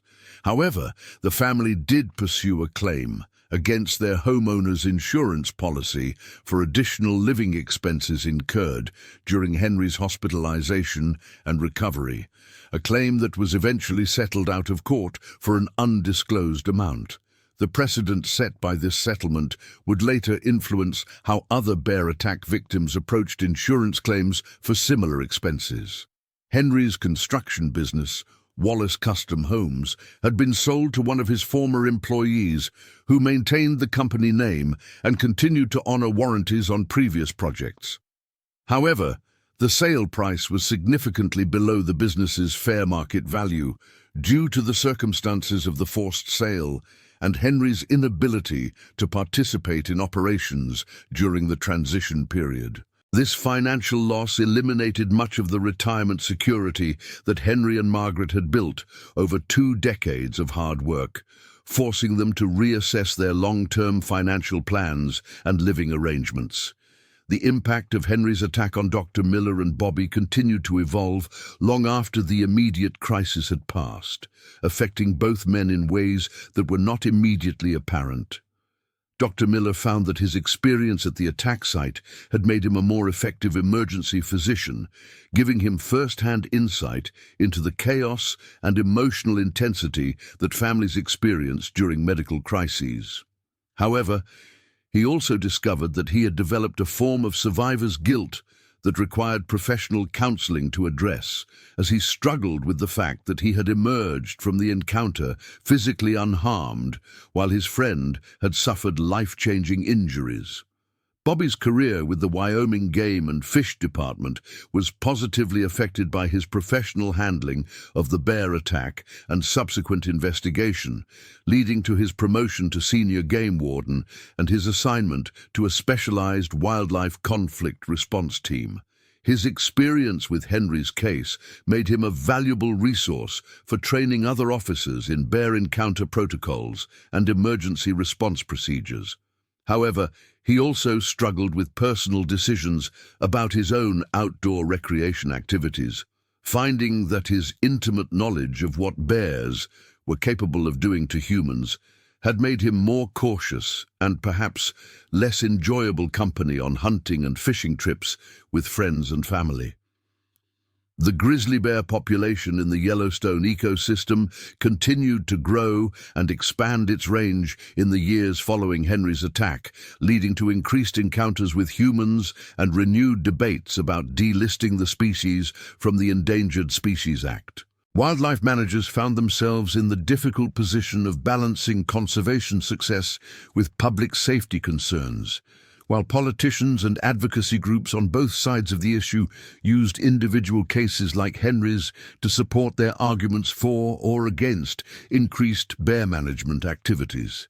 Henry's attack also contributed to ongoing research into bear behavior and human-wildlife conflict, with several published studies referencing the incident as an example of defensive aggression by a food-guarding bear. The detailed documentation of the encounter provided researchers with valuable data about bear response to multiple stimuli, including gunshot wounds, human vocalizations, and the presence of multiple humans in close proximity. This research would ultimately contribute to improved safety recommendations for hunters and other backcountry users in grizzly bear habitat. 3 years after his attack, Henry had achieved a level of physical and emotional stability that allowed him to begin considering how he might use his experience to help others avoid similar encounters. Working with Margaret and local wildlife officials, he began developing educational materials and presentations about bear safety for hunting organizations and outdoor recreation groups. His first-hand knowledge of what it meant to survive a bear attack gave his presentations a credibility and emotional impact that could not be achieved through academic or theoretical approaches to the subject. These educational efforts became an important part of Henry's psychological recovery, as they provided him with a sense of purpose and a way to transform his traumatic experience into something positive that might help protect others.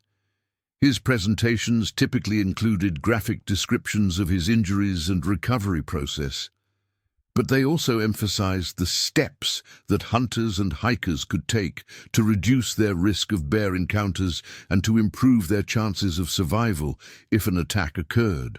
The presentations were difficult for Henry to give, both physically and emotionally, but the positive feedback from audiences convinced him that his efforts were making a meaningful contribution to public safety.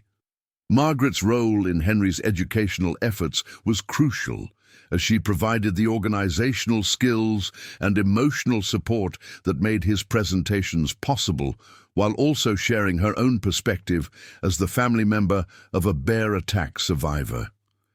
Her insights into the broader impact of wildlife encounters on families and communities added an important dimension to their presentations that helped audiences understand that the consequences of bear attacks extend far beyond the immediate victim.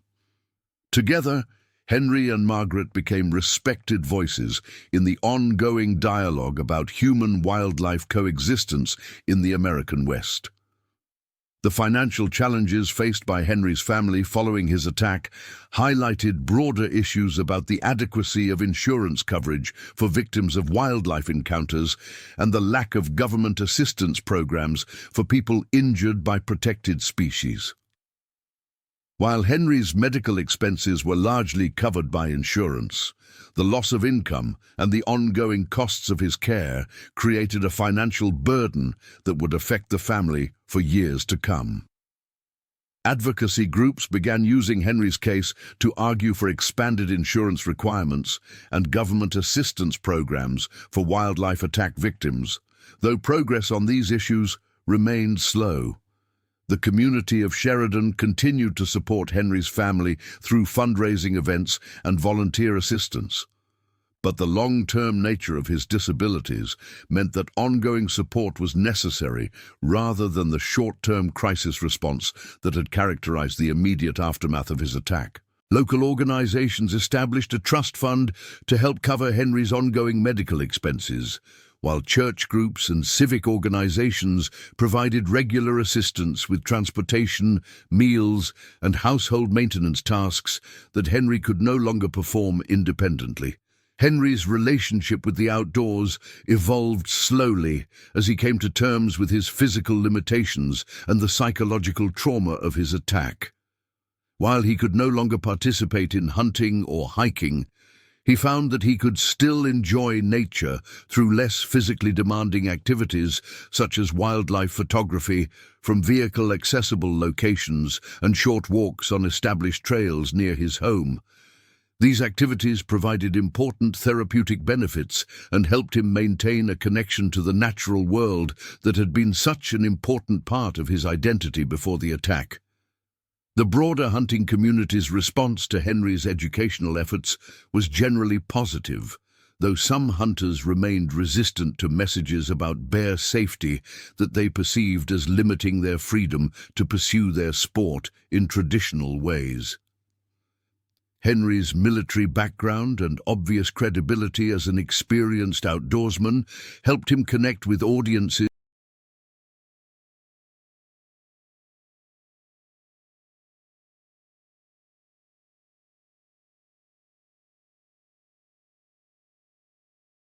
who might have been skeptical of safety messages delivered by wildlife officials or academic researchers.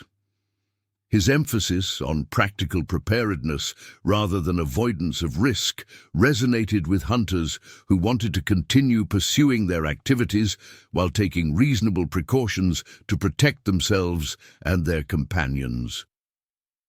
4 years after his attack, Henry's physical condition had stabilized at a level that his doctors considered near the maximum possible recovery given the severity of his initial injuries. He remained partially disabled with limited mobility and cognitive challenges, but he had regained sufficient function to live independently with Margaret's assistance and to participate meaningfully in their educational efforts and community activities. His medical expenses had decreased significantly from the peak levels during his initial recovery, though he continued to require regular medical monitoring and periodic adjustments to his treatment regimen. The long-term psychological impact of Henry's attack proved to be as significant as his physical injuries, affecting not only his own mental health, but also his relationships with family members and friends. The trauma of the encounter had created lasting changes in his personality and emotional responses, making him more cautious and sometimes anxious in situations that would not have concerned him before the attack. However, his work in bear safety education had provided an outlet for these emotions and a way to channel his experience into positive action that benefited others. Margaret's own recovery from the trauma of Henry's attack was an ongoing process that required her to rebuild her sense of security and optimism about the future. Her role as Henry's primary caregiver had been both rewarding and exhausting, requiring her to develop new skills and to find strength she hadn't known she possessed. The support of their community and the positive feedback from their educational efforts had helped her maintain hope during the most difficult periods of Henry's recovery, but she continued to struggle with anxiety about their financial security and concern about Henry's long-term health prospects.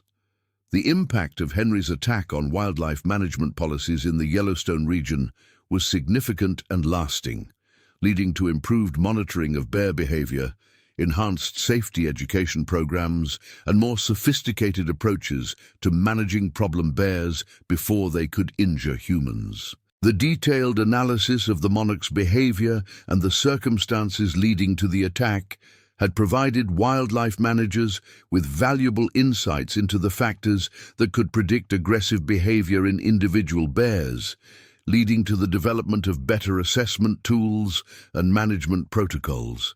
Henry's story also contributed to broader discussions about the ethics and practicality of hunting in areas with recovering grizzly bear populations, forcing hunters, wildlife managers, and policymakers to confront difficult questions about how to balance recreational opportunities with public safety concerns. These discussions were complicated by the fact that hunting license sales provided important funding for wildlife conservation programs, while also creating situations where humans and bears were more likely to encounter each other in ways that could lead to conflict. The medical community's response to Henry's case led to improvements in wilderness emergency medical protocols and better coordination between backcountry rescue teams and trauma centers. The detailed documentation of his medical treatment from the attack site through his long-term recovery provided valuable data for emergency medicine researchers and helped identify areas where improvements in care might lead to better outcomes for future victims of similar injuries. These lessons were incorporated into training programs for wilderness medicine practitioners and emergency response personnel throughout the region.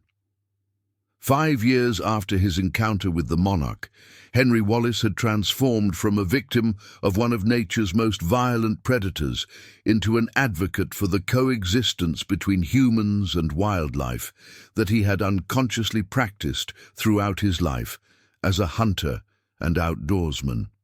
His educational presentations had reached thousands of people and had contributed to a measurable reduction in bear encounters in areas where his safety recommendations had been widely adopted. While he would never fully recover from his injuries, he had found a way to create meaning and purpose from his traumatic experience that honored both his love of the outdoors and his commitment to protecting others from the dangers he had faced. The story of Henry Wallace's bear attack serves as a complex reminder of the risks and rewards associated with sharing landscapes with large predators, illustrating both the sudden violence that can occur when human and wildlife interests collide and the remarkable resilience that humans can demonstrate in the face of life-altering trauma. His experience highlights the importance of preparation, education, and community support in dealing with wildlife encounters, while also acknowledging that some risks cannot be completely eliminated from interactions with truly wild places and animals.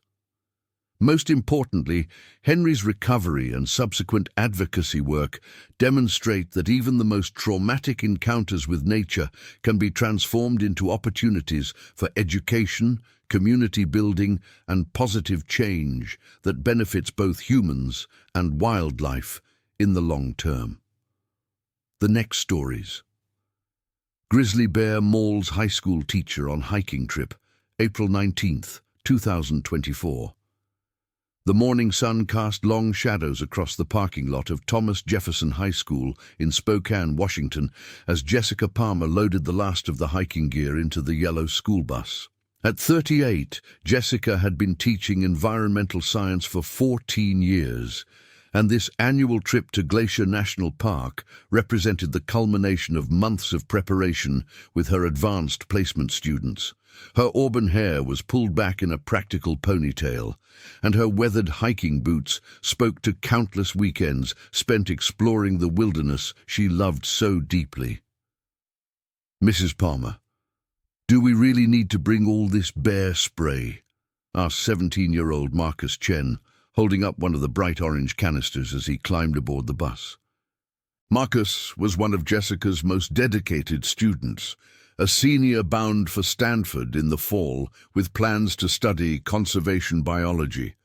His parents had immigrated from Taiwan when he was 5, and they had initially been hesitant about allowing their only son to venture into what they perceived as dangerous wilderness.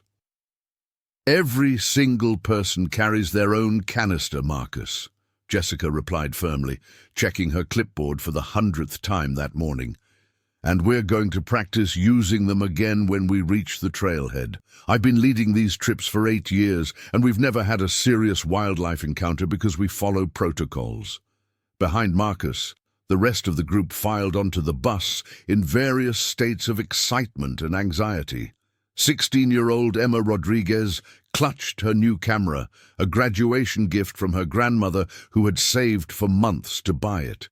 Emma hoped to document the trip for the school newspaper and had already envisioned the spread she would create, featuring the dramatic peaks of Glacier National Park.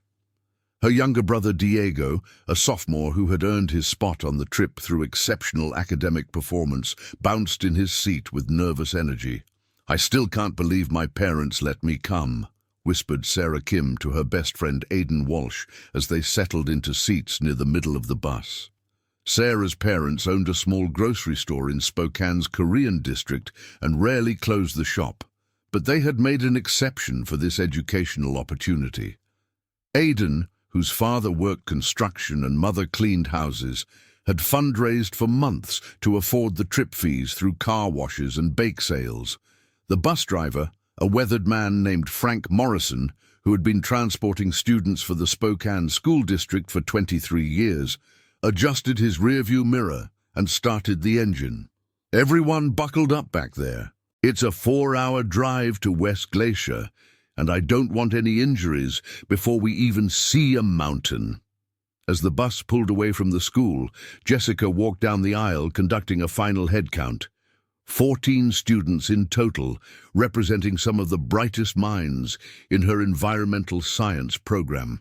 Besides Marcus, Emma, Diego, Sarah, and Aidan, there was Tyler Brooks, a quiet farm kid whose family raised cattle outside Spokane and who possessed an intuitive understanding of animal behavior. Rebecca Morrison, no relation to the bus driver, was a straight-A student whose helicopter parents had required her to check in every 2 hours via satellite communicator. James Liu was the class comedian whose jokes masked a deep anxiety about being in wilderness settings, far from the urban environment where he felt comfortable. Then there was Zoe Campbell, a junior whose parents were both park rangers and who had been camping since she could walk. Next to her sat Miguel Santos, whose undocumented status had nearly prevented him from joining the trip until Jessica had personally vouched for him with the administration. Ashley Johnson, a senior planning to join the Peace Corps after graduation, sat beside Courtney Davis, who was still undecided about college, but whose natural curiosity about the environment impressed Jessica daily. Finally, there was Kevin Patterson, a transfer student from Los Angeles whose urban upbringing had left him simultaneously fascinated and terrified by the prospect of sleeping outdoors. The 7th member of the group was Jessica's teaching assistant, 24-year-old David Thompson, a recent graduate of Eastern Washington University who was completing his student teaching requirement under Jessica's mentorship. David had grown up in Montana and possessed extensive wilderness experience, making him an invaluable addition to the trip. His calm demeanor and knowledge of outdoor survival skills complemented Jessica's classroom expertise perfectly. As the bus climbed into the foothills of the Rocky Mountains, Jessica reviewed the itinerary one final time. They would spend the first night at the Apgar campground within the park, allowing the students to acclimate and review safety protocols. The main event would be a day hike along the Highline Trail from Logan Pass, a popular route that offered spectacular views of the Continental Divide while remaining relatively safe for student groups. The trail stretched for 11 miles from Logan Pass to the Granite Park Chalet, but their group would only hike the first 4 miles before turning back, a round trip that should take approximately 6 hours, including lunch and photography stops.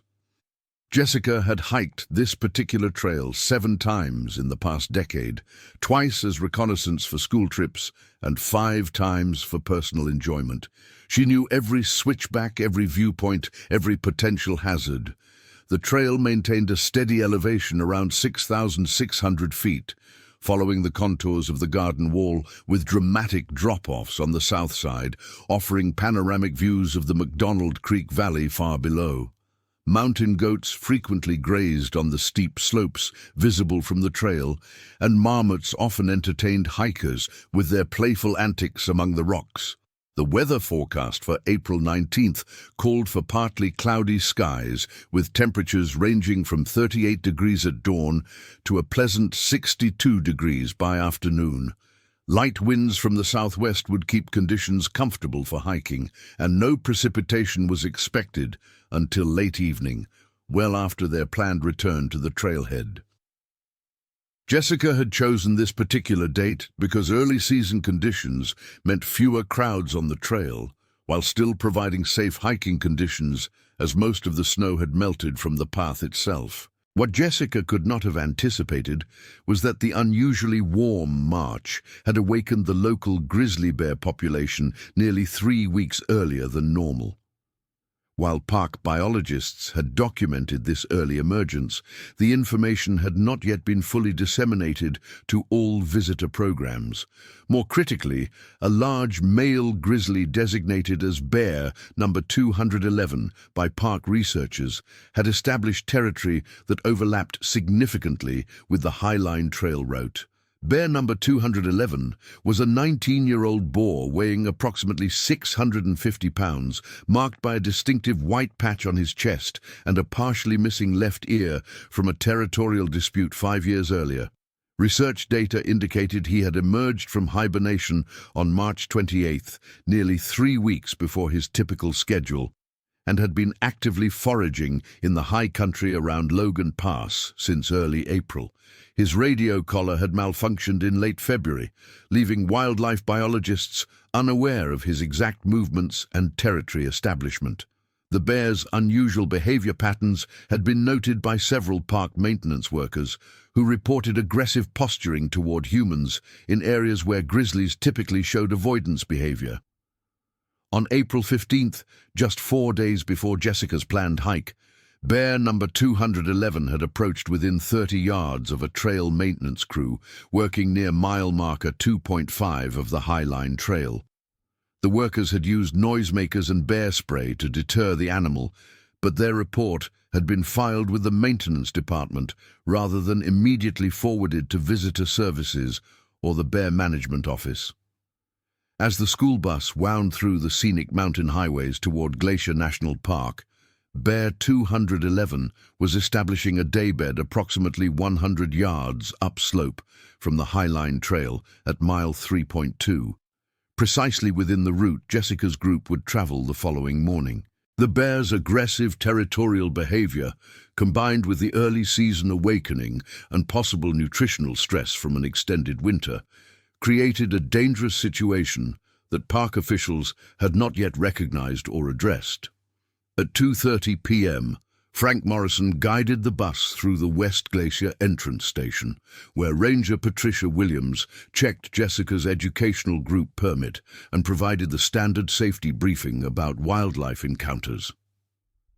Remember, folks, grizzly bears are just coming out of hibernation and can be unpredictable, she warned. Always hike in groups, make noise, carry bear spray, and never approach wildlife for photographs. Ranger Williams had been working at Glacier for 12 years and had witnessed numerous bear encounters, though most resulted in the bears retreating when properly managed. She reviewed the trail closure reports with Jessica, noting that all major hiking routes remained open with standard wildlife precautions in effect. Unfortunately, the morning briefing she had attended did not include the maintenance crew's recent bear sighting, as that information was still working its way through the park's communication channels. The Apgar campground bustled with early season activity as Jessica's group established their base camp. The students worked in pairs to set up tents, while David demonstrated proper food storage techniques using the bear-proof containers provided by the park. Jessica gathered everyone around the picnic table for a comprehensive review of their hiking plans and safety protocols. "Tomorrow we'll be entering prime grizzly habitat," she began, her voice carrying the authority developed through years of outdoor leadership. Glacier National Park is home to approximately 300 grizzly bears, and we need to respect their territory.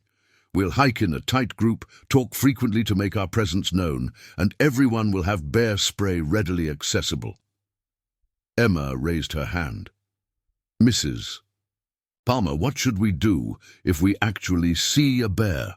First, don't panic, Jessica replied. Most bear encounters end with the bear leaving the area once it detects humans. We'll back away slowly, avoid direct eye contact, and speak in calm, firm voices. If a bear approaches, we'll group together and prepare to use bear spray, which is effective up to about 20 feet. Marcus looked concerned. But what if the bear actually attacks? It's extremely rare, Marcus, but if a grizzly makes contact, the protocol is to play dead. Lie flat on your stomach, protect your neck and head, and don't move until you're certain the bear has left the area. Jessica's tone remained reassuring but serious. However, I've been leading these trips for 8 years, and we've never had anything more serious than distant bear sightings. That evening, as the students roasted marshmallows around the campfire, and David pointed out constellations in the clear mountain sky, Jessica felt the familiar satisfaction of sharing wilderness experiences with young people. These trips represented more than just educational opportunities. They were transformative experiences that connected urban teenagers with the natural world in profound ways. Many of her former students had credited these wilderness experiences with inspiring their career choices in environmental science, conservation biology, and natural resource management. Sarah Kim recorded voice notes on her phone to send to her parents the following evening when they returned to cell phone range. The mountains are incredible, and Mrs. Palmer knows everything about the plants and animals.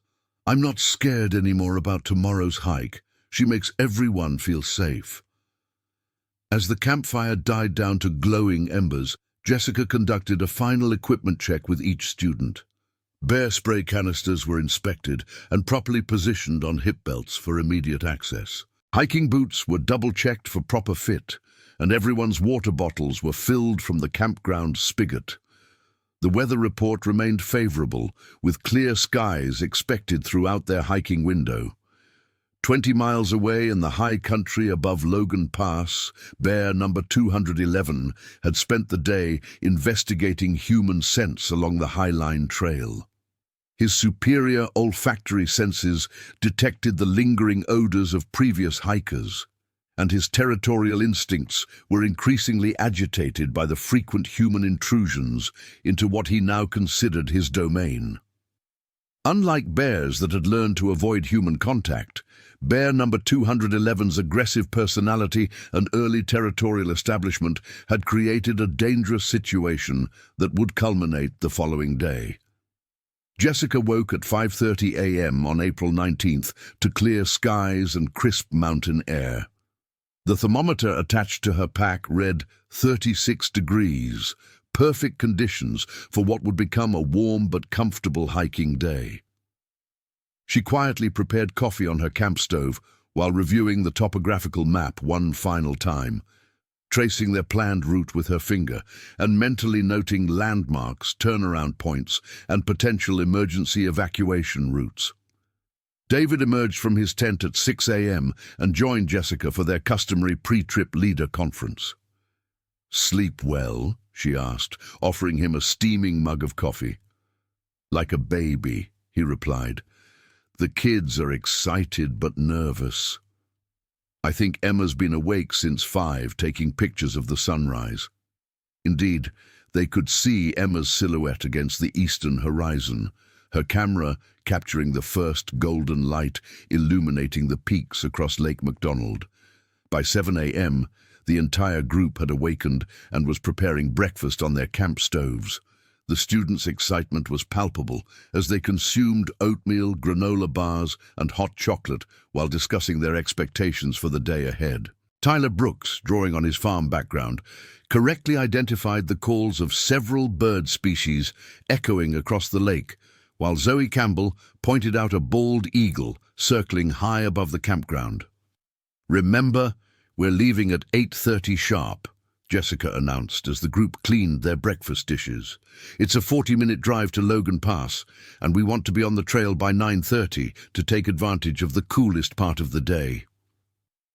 The drive up the Going to the Sun road proved spectacular, with students pressing their faces against the bus windows as Frank Morrison navigated the narrow, winding highway carved into the mountainside. Snow-covered peaks towered on all sides, and several students spotted mountain goats on the steep cliffs above the road.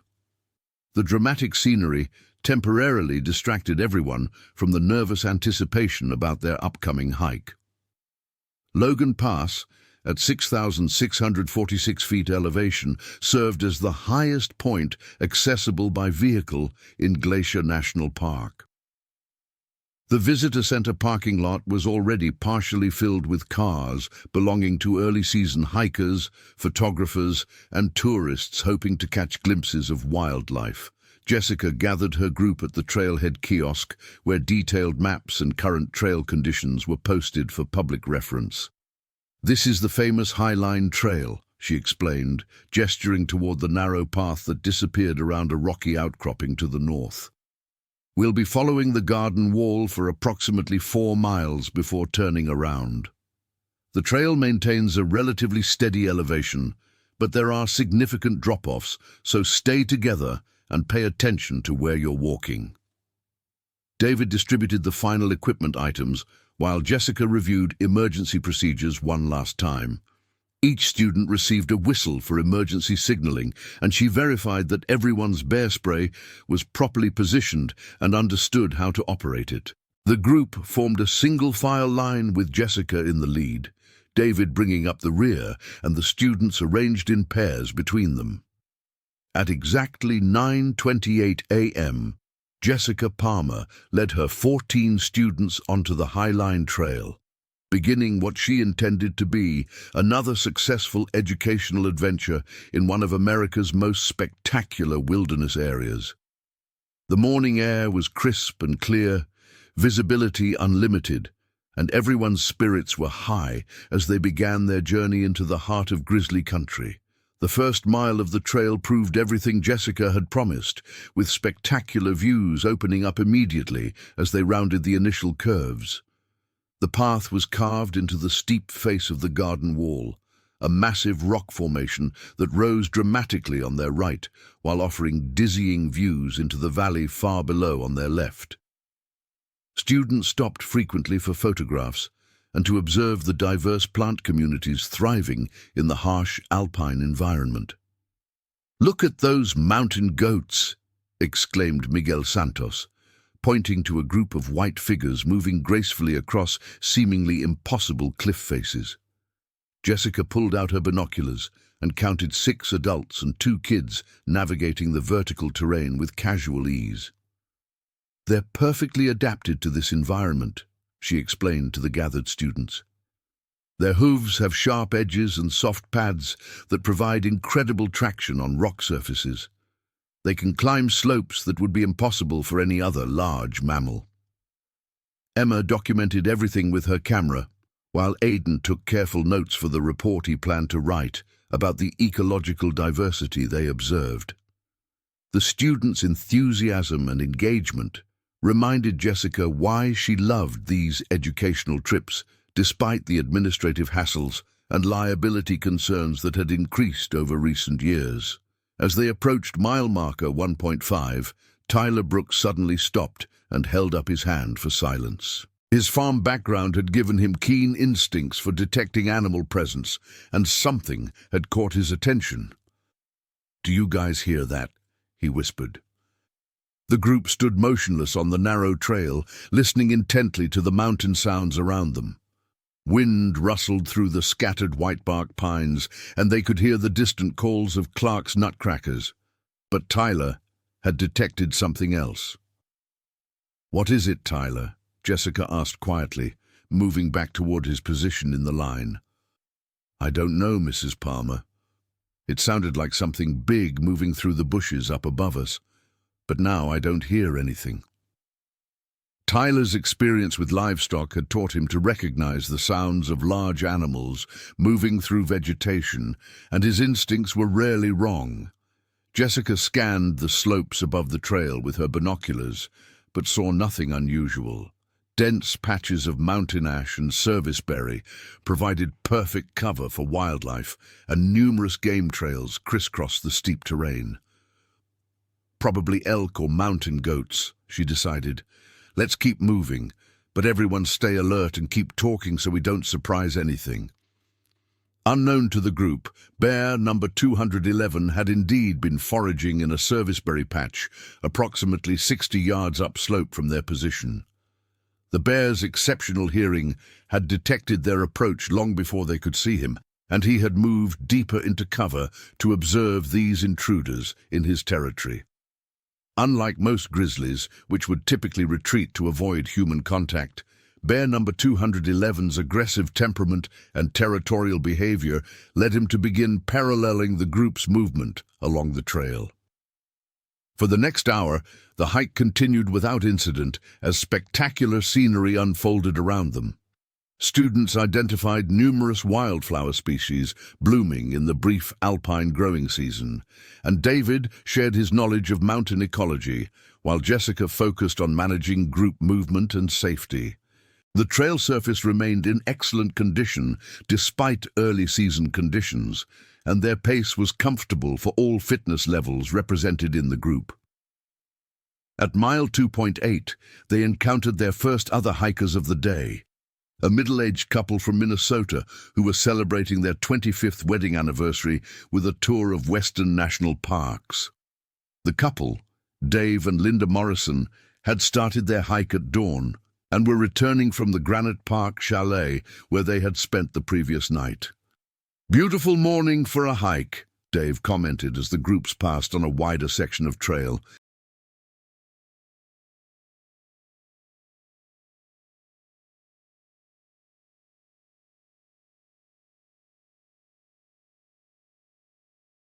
"You might want to be extra careful up ahead, though.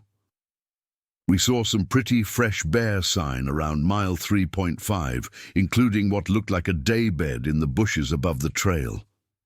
Jessica thanked them for the information and made a mental note to be particularly vigilant as they approached that area. Bear sign was common throughout Glacier's backcountry, and experienced hikers routinely reported their observations to help other visitors make informed decisions about wildlife encounters. "What exactly is a daybed?" asked Rebecca Morrison, whose extensive research about the trip had not covered specific bear behavior terminology. "It's a shallow depression where bears rest during the day," David explained. "They'll scrape out a comfortable spot in the dirt or vegetation, usually in a shaded area with good visibility. Fresh beds indicate recent bear activity in the immediate area." The information heightened the students' awareness without causing panic, exactly the response Jessica hoped to achieve. Education and preparedness were the best defenses against wildlife encounters, and her students had demonstrated excellent retention of the safety protocols they had practiced. As they approached mile 3.0, the trail entered a particularly spectacular section where the garden wall rose dramatically overhead while offering unlimited views across the McDonald Creek drainage to the peaks beyond. Students spread out slightly along a wider section of trail to take photographs and enjoy snacks from their day packs. "This is incredible," Sarah Kim said to her best friend Aidan as they shared an energy bar while sitting on a sun-warmed boulder. "I can't believe we live so close to something this amazing, and I've never been here before." 60 yards above them, concealed in a thick stand of mountain ash, bear number 211 had been watching the group for nearly 30 minutes. The bear's agitation was increasing as more humans lingered in what he considered his core territory. His body language displayed classic signs of stress and aggression, ears pinned back, hackles raised, and frequent jaw popping as he processed the unfamiliar situation. Unlike previous bear encounters that Jessica's groups had experienced over the years, this situation was developing along dangerous lines that were not yet apparent to the human participants. Bear number 211's early emergence from hibernation, combined with his aggressive personality and the establishment of territory that overlapped heavily used hiking trails, had created a perfect storm of factors that would soon converge in tragedy. Jessica called the group together to continue their hike toward the 4-mile turnaround point. Students shouldered their packs and reformed their hiking line, chattering excitedly about the incredible photographic opportunities and the diverse wildlife they had observed. The morning had exceeded everyone's expectations, and the group's confidence had grown with each successful mile completed. As they passed mile marker 3.2, Tyler Brooks again raised his hand for silence. This time, his expression showed genuine concern rather than simple curiosity. "Mrs. Palmer, there's definitely something large moving parallel to us up in those trees. I can hear branches breaking and what sounds like heavy breathing." Jessica immediately called a halt and moved to the uphill side of the trail, scanning the dense vegetation with her binoculars. The terrain above them consisted of steep slopes covered with scattered trees and thick undergrowth that provided perfect concealment for large mammals. She could see several game trails winding through the area, but no movement was visible from their position. "Everyone move to the center of the trail and group together," she instructed calmly. "Make sure your bear spray is accessible, but don't take it out unless I tell you to." Her voice remained steady and authoritative, but David could detect the underlying tension that came from years of wilderness experience. For several minutes, the group stood motionless on the narrow trail, listening intently for any sounds of animal movement. The mountain environment around them seemed to hold its breath, with even the ever-present wind falling to near silence. Students exchanged nervous glances, but followed Jessica's lead in remaining calm and alert. Then Marcus Chen spotted movement in the trees above them. "There," he whispered, pointing carefully toward a dark shadow moving between the trunks. "Something brown, really big." Jessica focused her binoculars on the area Marcus had indicated and immediately identified the distinctive bulk and coloring of a grizzly bear. The animal was approximately 50 yards upslope from their position, moving parallel to the trail in the same direction they were heading. She could see enough of the bear to determine it was a large adult, but the dense vegetation prevented her from assessing its behavior or intentions. "Okay, everyone, we have a grizzly bear above us," Jessica announced in a calm, clear voice.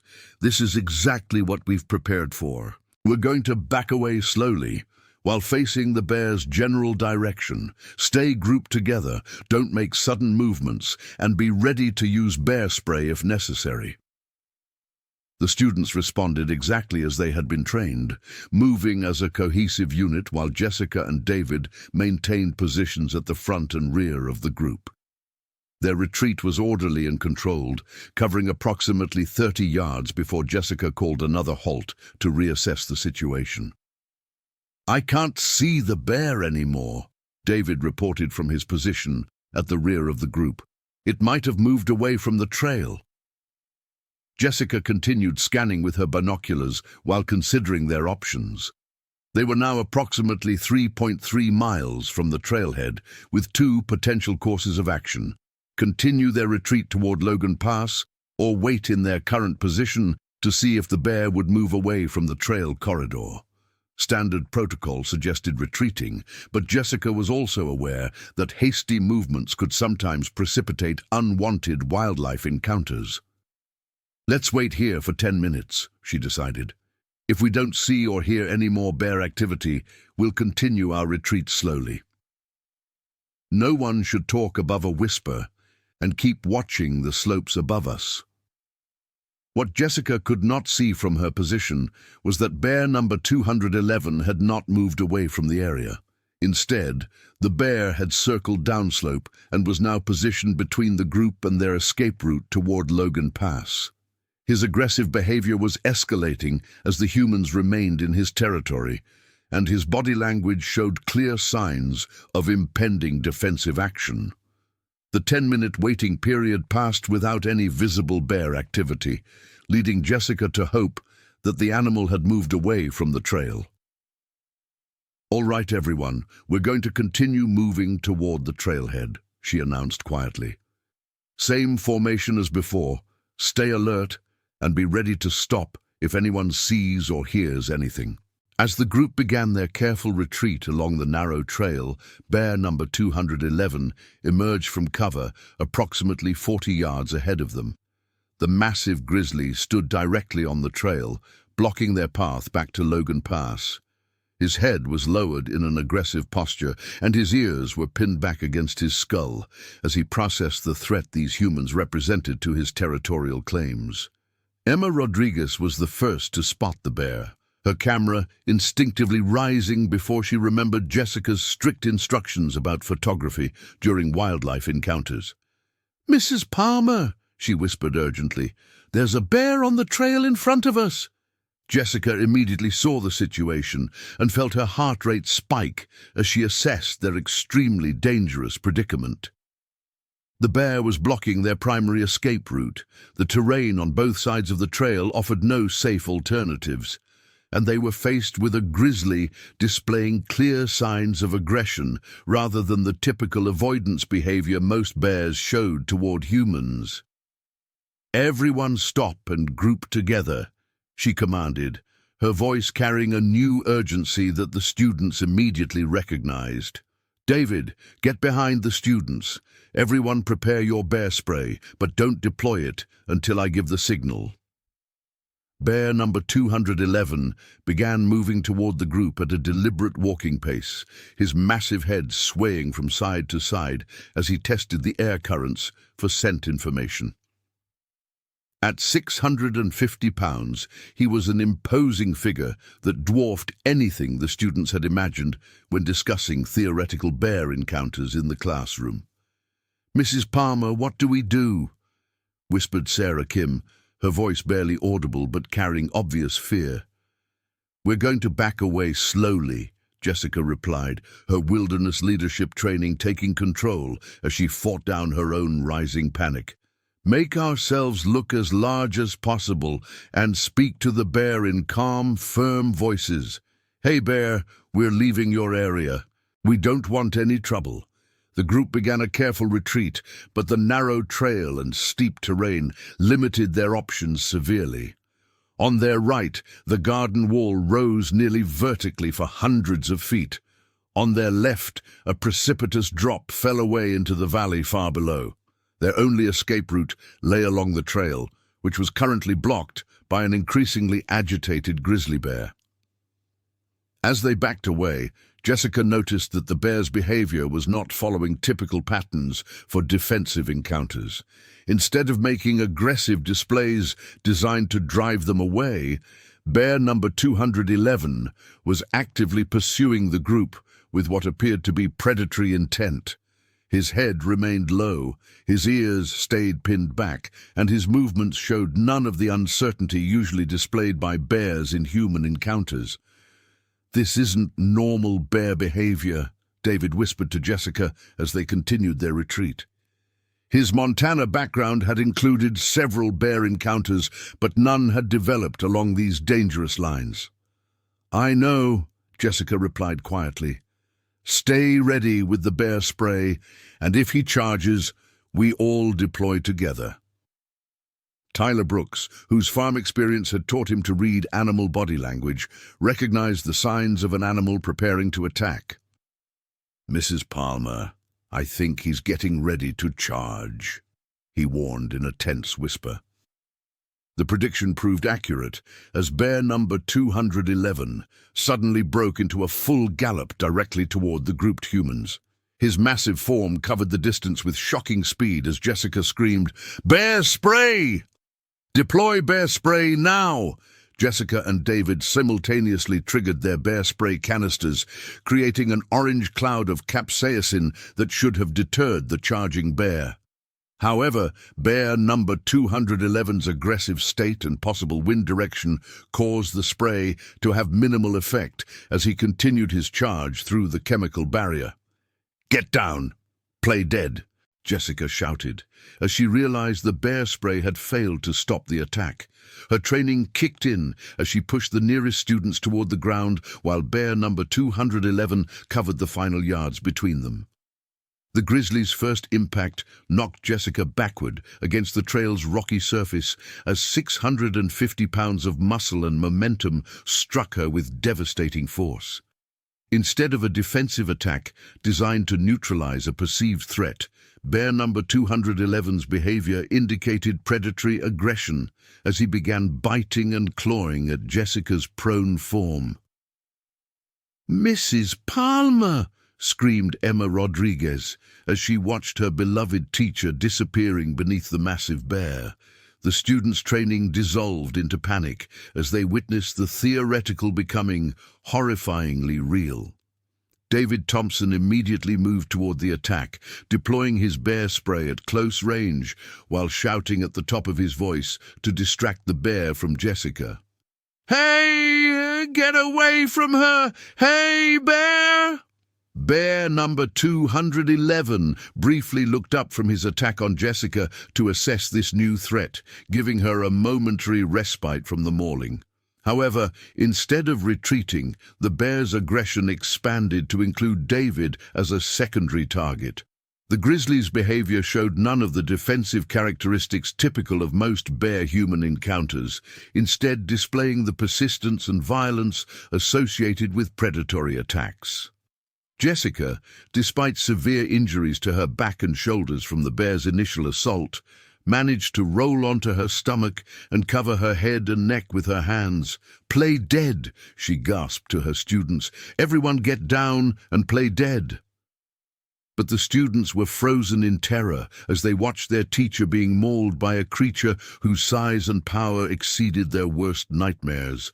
Several were crying, others were screaming, and none could process the reality of what was happening before their eyes. David's second deployment of bear spray had better effect, temporarily driving bear number 211 back several feet from Jessica's position.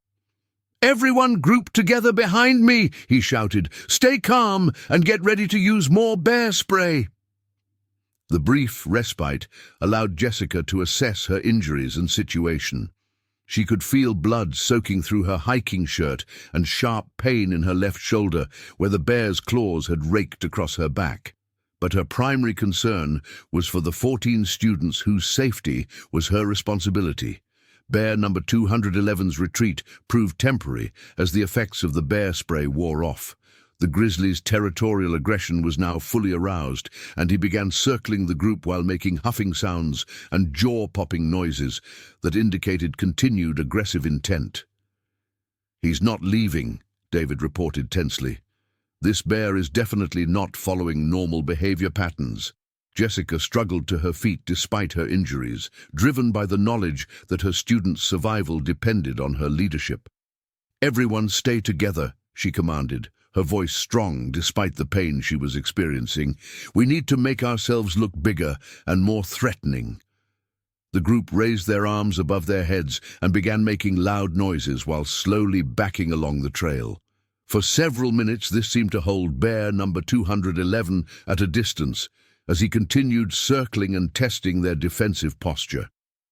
Then Marcus Chen stumbled on the rocky trail surface and fell backward toward the precipitous drop on the trail's left side.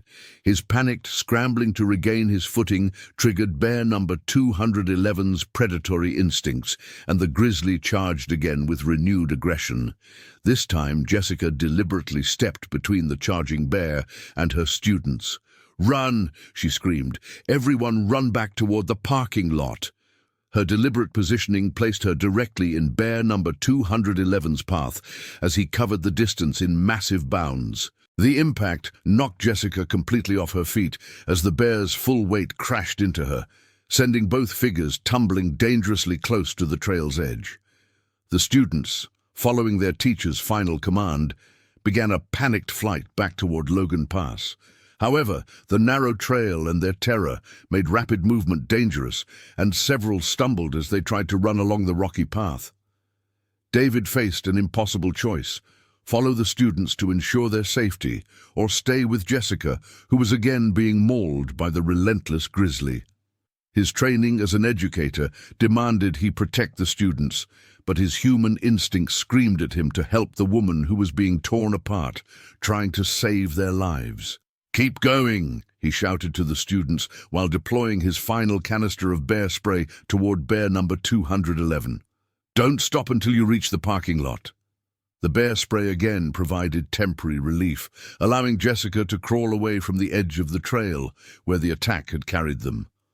But bear number 211's aggression was not diminishing, and he began stalking her again as the chemical effects wore off.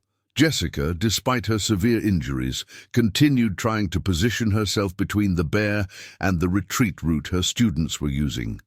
Her left arm was now useless from the mauling, and she could feel multiple puncture wounds from the bear's teeth, but her protective instincts as a teacher overrode all concern for her own safety. "David, go with the students," she gasped. "Make sure they get out safely." "I'm not leaving you," David replied, though he knew his remaining bear spray was nearly depleted and their situation was becoming hopeless.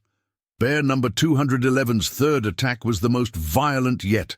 As the grizzly's predatory aggression reached full intensity, he knocked Jessica down again and began biting and clawing with systematic persistence that showed no signs of the brief defensive attacks typical of most bear encounters. David exhausted his final bear spray, attempting to drive the bear away, but bear number 211 was now completely focused on Jessica and showed no response to the chemical deterrent.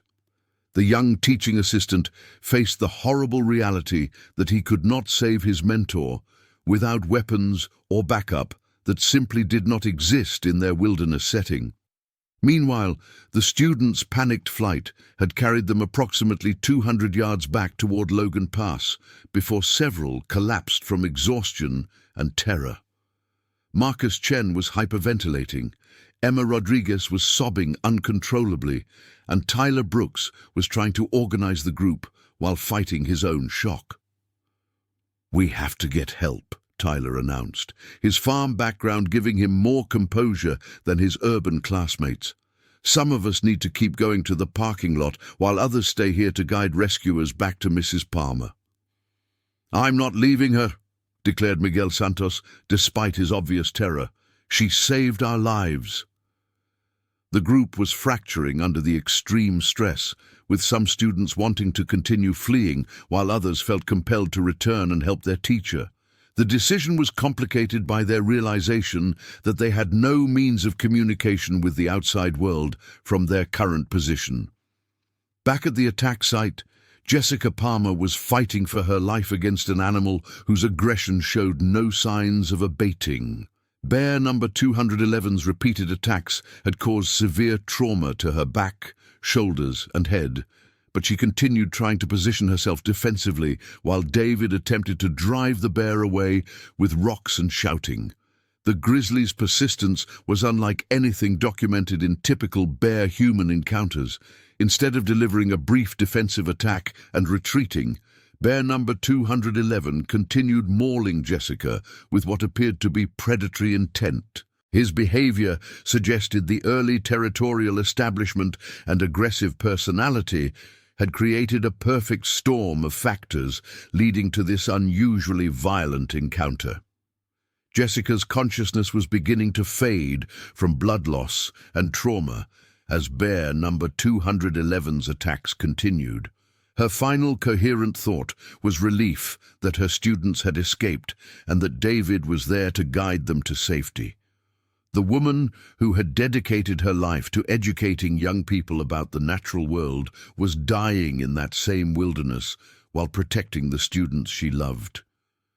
David Thompson faced the agonizing decision of when to abandon his attempts to save Jessica and focus on getting the surviving students to safety. His bear spray was exhausted, he had no other weapons, and bear number 211 showed no signs of ending his attack.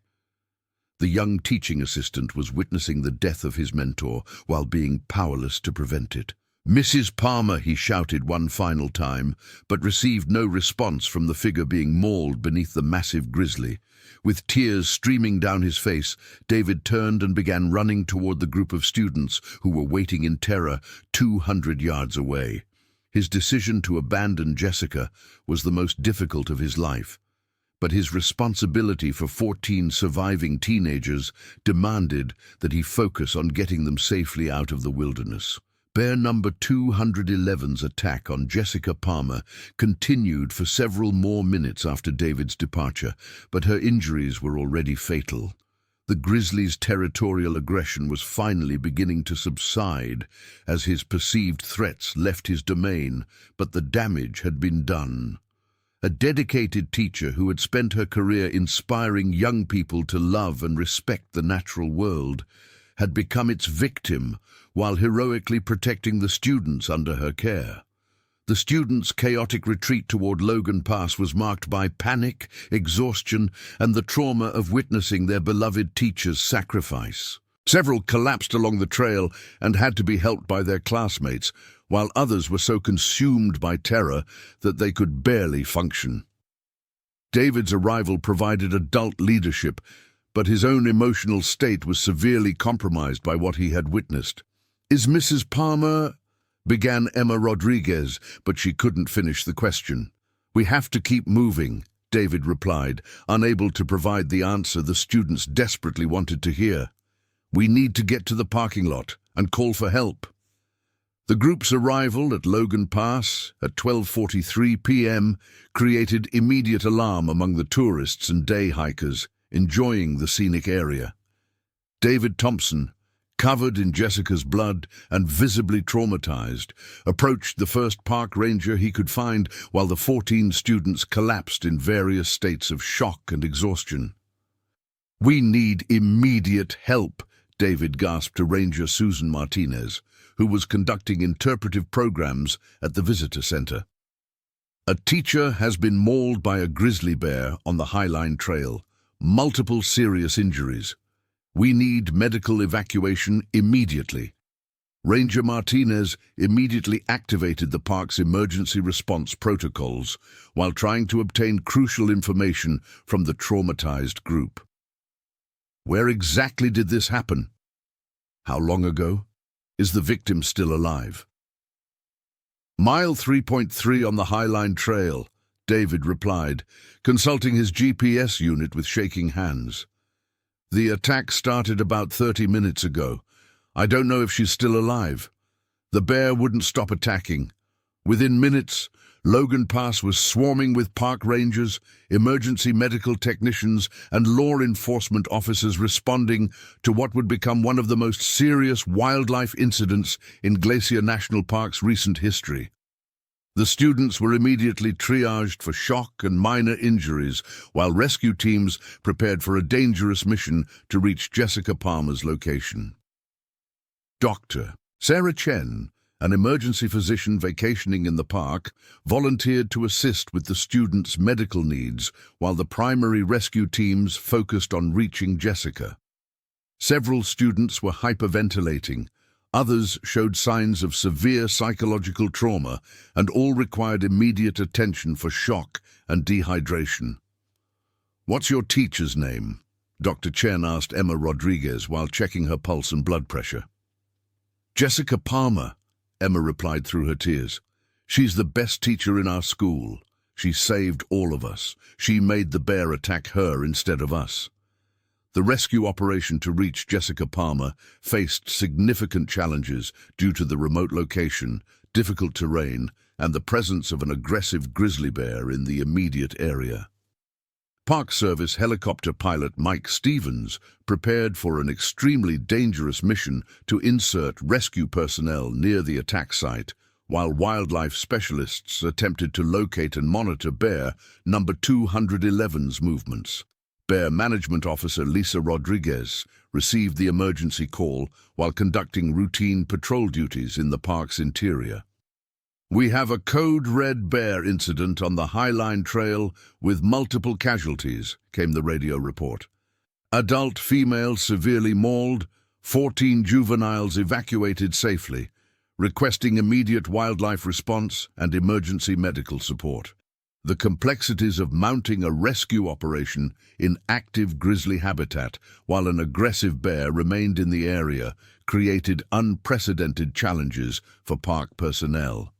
Standard protocols required that the bear be located and either tranquilized or destroyed before rescue teams could safely approach the victim, but time was critical if Jessica Palmer was still alive. Helicopter reconnaissance flights began immediately to locate both the victim and the bear responsible for the attack. Pilot Mike Stevens, with 23 years of experience in mountain rescue operations, understood that their window for a successful medical evacuation was rapidly closing as afternoon weather conditions deteriorated. "I can see a figure on the trail at approximately mile 3.3, Stevens reported via radio. "No movement visible from this altitude. Unable to locate the bear, but there's dense vegetation that could provide concealment." Park wildlife biologist Dr. Jennifer Walsh was consulted about bear number 211's likely behavior following the attack.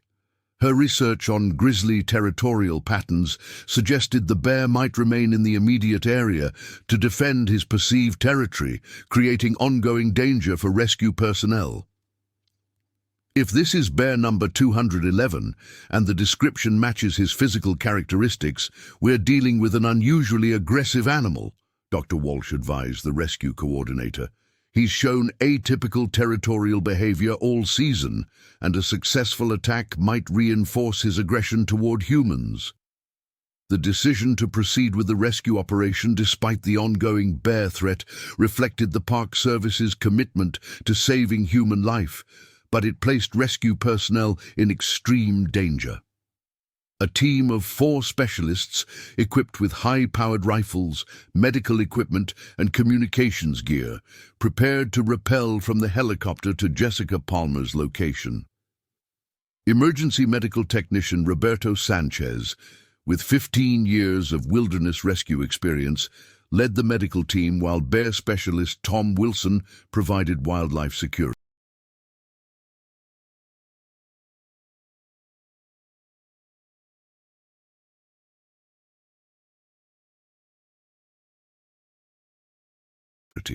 Their mission was to stabilize Jessica for evacuation while maintaining defensive positions against potential renewed attack by bear number 211.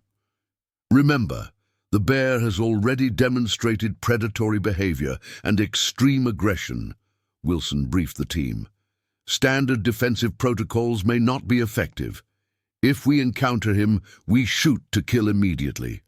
The helicopter insertion at 1:47 p.m. placed the rescue team approximately 50 yards from Jessica Palmer's location on the Highline Trail.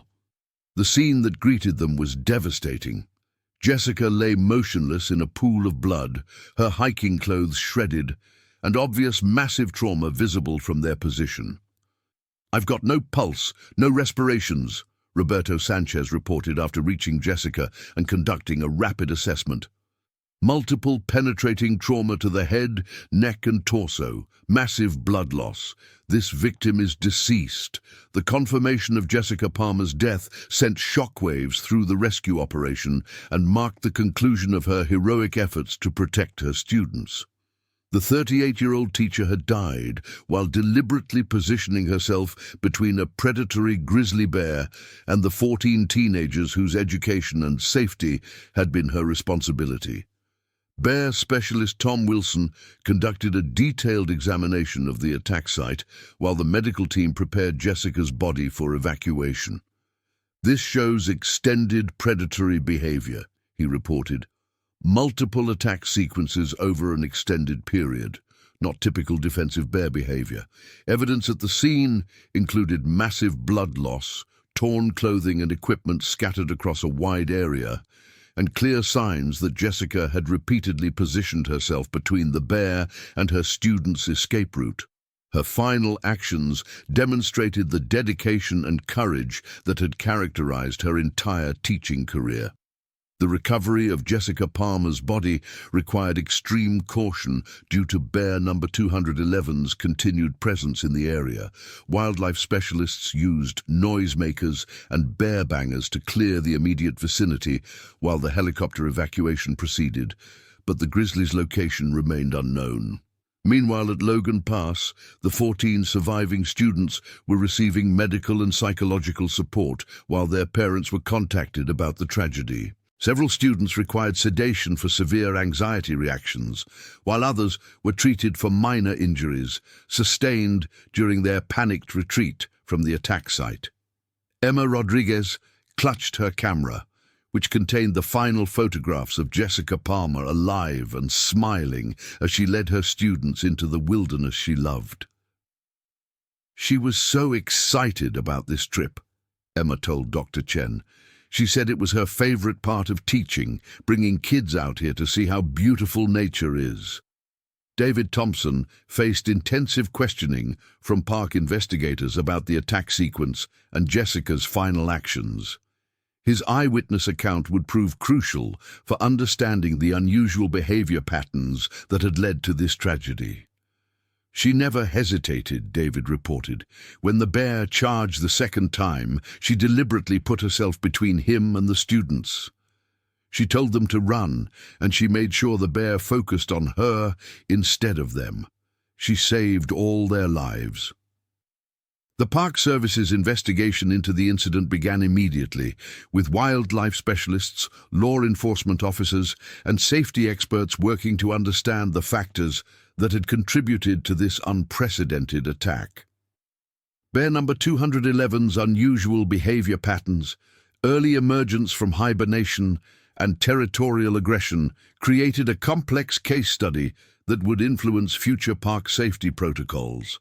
News of Jessica Palmer's death reached Spokane by 3:30 p.m., creating immediate crisis response at Thomas Jefferson High School. Principal Margaret Thompson, no relation to David, faced the horrific task of notifying faculty, students, and parents about the loss of one of their most beloved teachers. Jessica Palmer represented everything we value in education, Principal Thompson announced to the school community. Her dedication to her students, her passion for environmental science, and her commitment to hands-on learning inspired everyone who knew her. Today, she died protecting the students she loved. The media response to the bear attack was immediate and intense, with news crews from across the Pacific Northwest converging on both Glacier National Park and Spokane to cover the story. The heroic nature of Jessica's sacrifice captured national attention and sparked renewed debates about wilderness safety and educational field trips. Local television reporter Janet Williams arrived at Thomas Jefferson High School to interview students and faculty about Jessica Palmer's impact on their lives. She was more than just a teacher, explained senior Ashley Martinez, one of Jessica's former students. She made us care about the environment and showed us that we could make a difference in protecting it. The students' parents began arriving at Glacier National Park throughout the afternoon, creating emotional scenes as families were reunited after the traumatic experience. Many parents had driven from Spokane immediately upon receiving the emergency notification, not knowing whether their children were safe. Maria Santos embraced her son Miguel while thanking David Thompson for his role in the students' survival. "She died saving our children," Maria said through her tears. "How do we ever process something like that?" Park Superintendent Rebecca Martinez faced unprecedented media attention as she attempted to address public concerns about grizzly bear safety while the investigation into the attack continued. "This appears to be an extremely unusual incident involving atypical bear behavior," she explained during an emergency press conference. "Our thoughts and prayers are with Jessica Palmer's family and the students who witnessed this tragedy." The search for bear number 211 intensified throughout the afternoon as wildlife specialists recognized the need to locate and evaluate the animal responsible for the attack. His aggressive behavior and predatory actions suggested he posed an ongoing threat to park visitors and required immediate management action. Dr. Jennifer Walsh coordinated the bear tracking effort using helicopter surveillance, ground teams, and monitoring equipment to locate the grizzly's current position. We need to determine if this bear's behavior represents a permanent behavioral change or a temporary aberration, she explained to the incident command team. At 4:15 p.m., helicopter observers located bear number 211, approximately 1 mile north of the attack site, apparently returning to normal foraging behavior in an alpine meadow. The bear showed no immediate signs of continued aggression, but wildlife managers recognized that his demonstrated willingness to attack humans made him too dangerous to remain in the park. "We have no choice but to destroy this animal," Dr. Walsh concluded after reviewing the evidence from the attack site. His predatory behavior toward humans cannot be tolerated in an area with heavy visitor use. The decision to euthanize bear number 211 reflected the Park Service's policy that bears demonstrating predatory behavior toward humans must be removed from the population to prevent future tragedies. While controversial among some wildlife advocates, the policy was based on extensive research showing that bears rarely modify such behavior patterns. Marksman specialist Robert Anderson, with 12 years of experience in wildlife management, was assigned to track and destroy bear number 211. The mission required exceptional skill due to the challenging terrain and the need to ensure a clean kill that would not wound the bear and create additional danger. As evening approached, the focus shifted to supporting the traumatized students and beginning the long process of investigating the attack. The 14 teenagers who had witnessed their teacher's heroic sacrifice would require extensive counseling and support to process their trauma and guilt over surviving when Jessica Palmer had not. Dr. Patricia Hoffman, a child psychologist specializing in trauma response, was called in to begin working with the students immediately. They're experiencing survivor's guilt in addition to the trauma of witnessing extreme violence, she explained to the parents. This will require long-term support and professional intervention.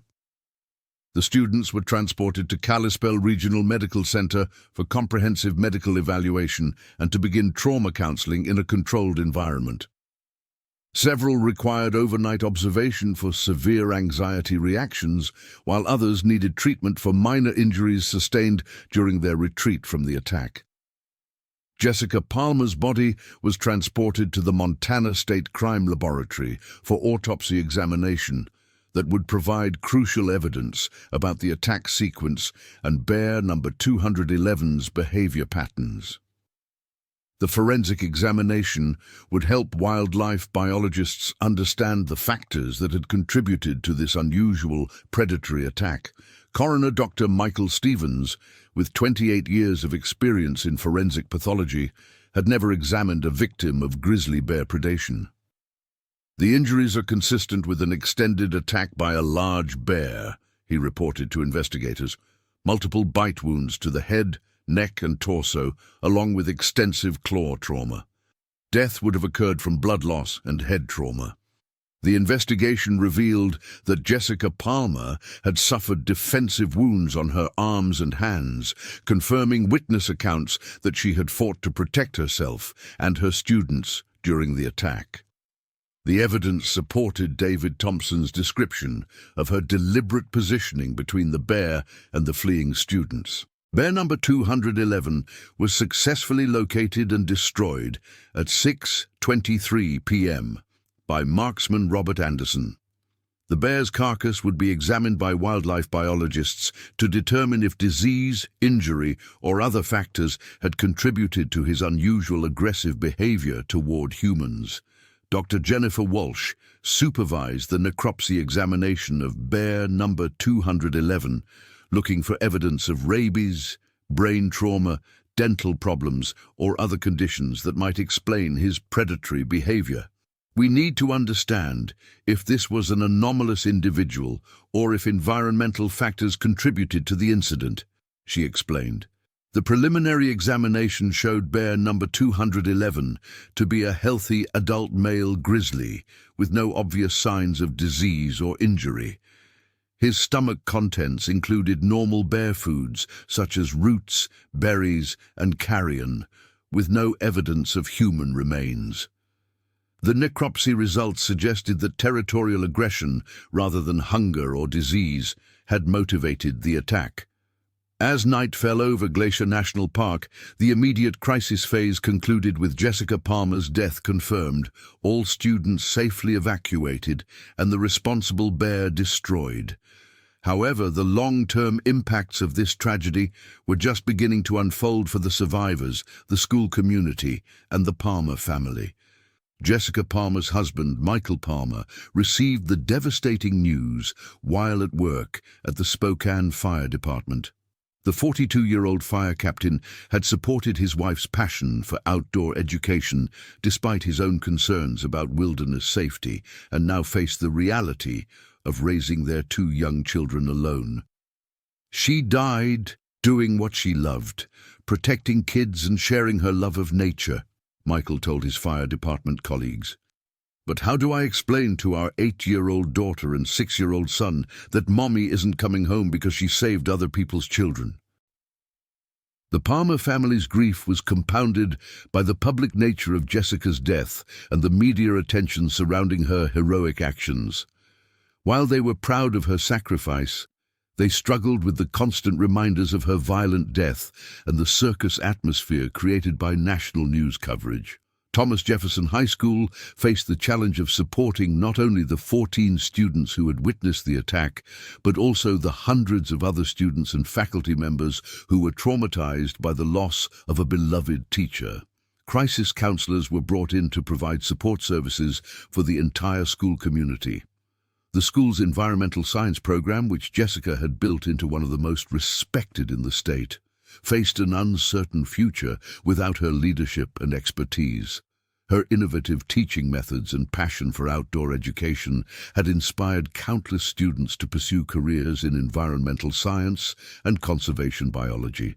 The 14 students who survived the attack each faced unique challenges in processing their trauma and survivor's guilt. Several blamed themselves for Jessica's death, believing they should have done more to help her during the attack. Others struggled with intense fear of outdoor environments that had previously brought them joy. Marcus Chen, who had been planning to study conservation biology at Stanford, found himself questioning whether he could continue pursuing a career in wildlife management after witnessing the violent reality of human-wildlife conflicts. "How can I work to protect animals that killed the best teacher I ever had?" he asked his counselor. Emma Rodriguez's photographs from the trip became crucial evidence in the investigation, but she found herself unable to look at the images of Jessica smiling and laughing during the early part of their hike. "I can't get the contrast out of my head," she explained to Dr. Hoffman. "How happy she looked in the morning, and then..." Indeed, the legal implications of the incident created additional stress for the survivors and their families. Several parents questioned whether the school district had adequately assessed the risks of the trip and provided sufficient safety training. Others wondered if the Park Service had failed to warn visitors about increased bear activity in the area.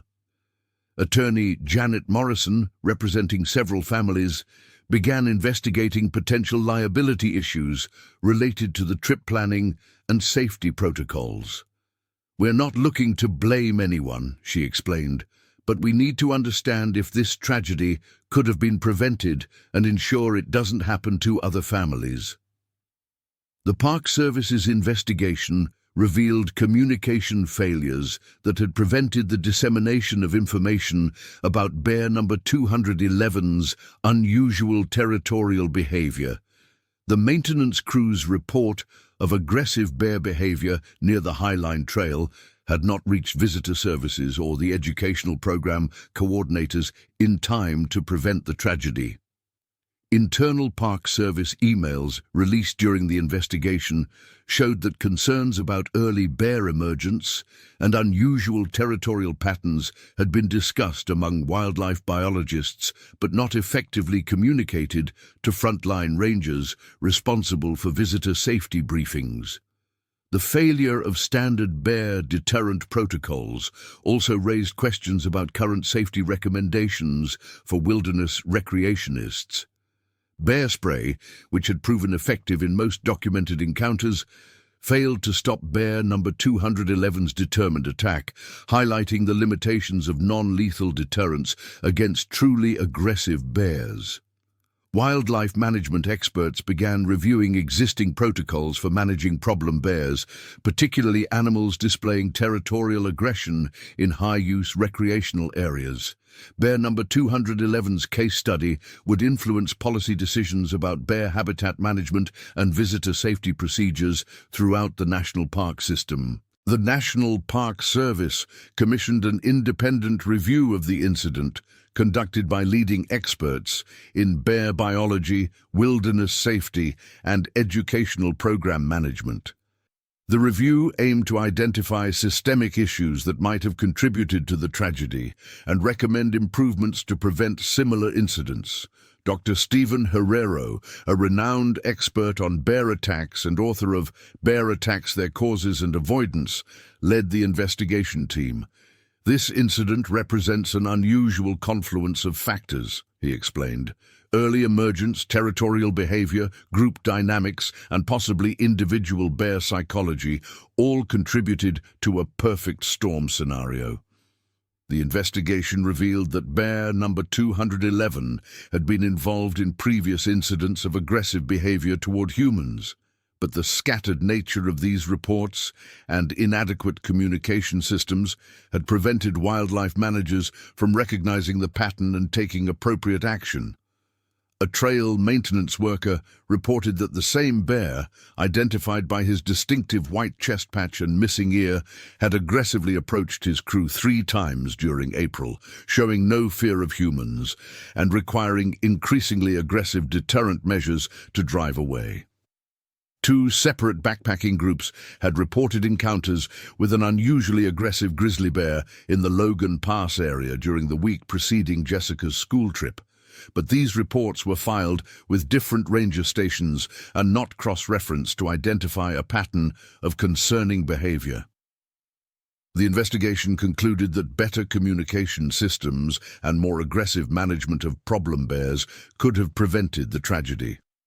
Recommendations included real-time reporting systems for wildlife encounters, enhanced training for educational group leaders, and more proactive closure of trails when aggressive bear behavior was documented. Meanwhile, the surviving students continued their long journey toward healing and recovery.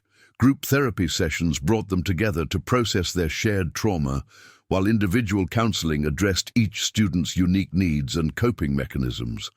Tyler Brooks found solace in returning to his family's farm, where the familiar presence of livestock and rural routines helped ground him after the chaos and horror of the attack. However, he continued to experience nightmares and hypervigilance when outdoors, particularly in wooded areas that might conceal large animals. "I keep thinking I hear something big moving through the trees," he told his counselor. "Every shadow looks like it might be a bear. I know it's not rational, but I can't control the fear response." Sarah Kim's parents temporarily closed their grocery store to focus on supporting their daughter's recovery. The close-knit Korean-American community rallied around the family, providing meals, childcare for Sarah's younger siblings, and emotional support during the crisis. "We thought we were sending her on an educational trip," Sarah's mother explained to the support group for parents of surviving students. "We never imagined she would witness something so violent, so traumatic. How do we help her heal from something we can't even understand ourselves?" The community response to Jessica Palmer's death was overwhelming, with memorials, scholarship funds, and educational initiatives established in her honor. The Jessica Palmer Environmental Education Foundation was created to continue her work of connecting young people with the natural world while emphasizing safety and proper preparation. Michael Palmer found strength in the outpouring of support from his late wife's students, colleagues, and the broader community. Hundreds of people attended Jessica's memorial service, sharing stories of how her teaching had inspired them to pursue careers in environmental science, outdoor education, and conservation. Jessica believed that direct experience with nature was essential for developing environmental consciousness, Michael said during his eulogy. She died protecting that belief and the students who were learning from it. Her sacrifice gives meaning to her life's work, even though the cost is unbearable. The memorial service was held outdoors at Riverside State Park, one of Jessica's favorite local hiking destinations. Students, colleagues, and community members shared memories of her enthusiasm, dedication, and the countless ways she had influenced their lives and career choices. David Thompson struggled with intense guilt over his decision to abandon Jessica during the final phase of the attack. Despite reassurance from counselors and investigators that he had made the correct choice by prioritizing the student's safety, he continued to replay the scene and wonder if he could have saved his mentor. "She was still moving when I left," he confided to his therapist. "I keep thinking maybe if I had stayed, if I had tried something else, she might have survived. But then maybe more students would have died too. How do you live with that kind of decision?" The school district implemented new policies for outdoor education programs based on lessons learned from the tragedy. Enhanced safety training, improved communication protocols, and more conservative risk assessment procedures were designed to prevent similar incidents while preserving valuable experiential learning opportunities. However, several school districts across the region canceled their outdoor education programs entirely, citing liability concerns and parental fears following the extensive media coverage of Jessica's death. The tragedy threatened to reduce outdoor educational opportunities for thousands of students who could benefit from direct experience with natural environments. Environmental educators nationwide grappled with the implications of Jessica's death for their profession. The incident highlighted the inherent risks of outdoor education while also demonstrating the profound impact such programs could have on students' lives and career choices. "We can't let fear destroy outdoor education," argued Dr. Rebecca Martinez, president of the National Association for Environmental Education. Jessica Palmer died protecting something she believed in deeply. The best way to honor her sacrifice is to continue providing safe, meaningful outdoor experiences for young people. The investigation into the attack continued for months, with wildlife biologists studying bear number 211's behavior patterns, habitat use, and genetic background to understand the factors that had contributed to his unusual aggression. The research aimed to improve prediction and prevention of similar incidents in the future. DNA analysis revealed that bear number 211 was not related to other problem bears in the park's history, suggesting that his aggressive behavior was not inherited, but likely resulted from environmental factors or individual personality traits. This finding complicated efforts to predict which bears might pose future threats to human safety. The Park Service implemented new protocols for monitoring and managing bears showing aggressive behavior toward humans. Real-time communication systems were established to ensure that wildlife encounters were immediately reported and analyzed for patterns that might indicate developing problems. Trail closure procedures were also revised to provide more conservative safety margins when aggressive bear behavior was documented in high-use areas. The new protocols would result in more frequent trail closures, but were designed to prevent human-wildlife conflicts before they escalated to dangerous levels.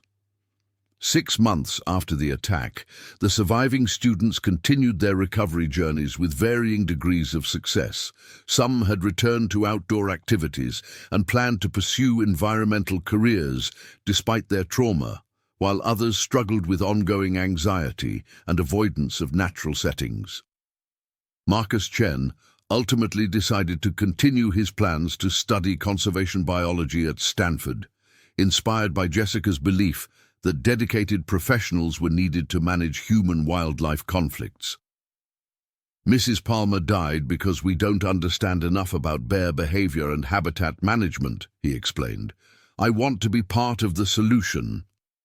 Emma Rodriguez channeled her experience into photojournalism, using her camera to document both the beauty and dangers of wilderness environments. Her portfolio from the trip, including the final photographs of Jessica Palmer alive, became part of a traveling exhibition about outdoor education and wildlife conservation. The students organized an annual memorial hike at a local state park to honor their teacher's memory and raise funds for the Environmental Education Foundation established in her name. The hikes, carefully planned with extensive safety protocols, allowed the survivors to reclaim positive outdoor experiences while remembering their teacher's passion for environmental education.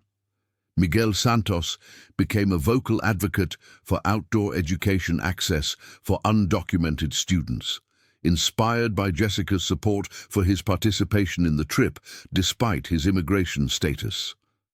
She believed that nature belongs to everyone, he said during a speech at the Foundation's annual fundraising dinner.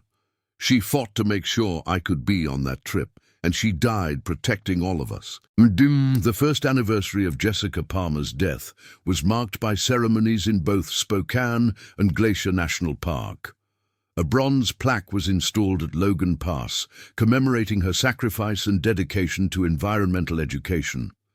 The plaque's inscription reads, Jessica Palmer, teacher and hero who gave her life protecting others, April 19, 2024. Michael Palmer and his children attended the dedication ceremony, where they were joined by the surviving students and their families. The event provided an opportunity for continued healing and reflection on Jessica's legacy, while acknowledging the ongoing challenges faced by all those affected by the tragedy. A year later, I still struggle to understand why this happened, Michael said during the ceremony.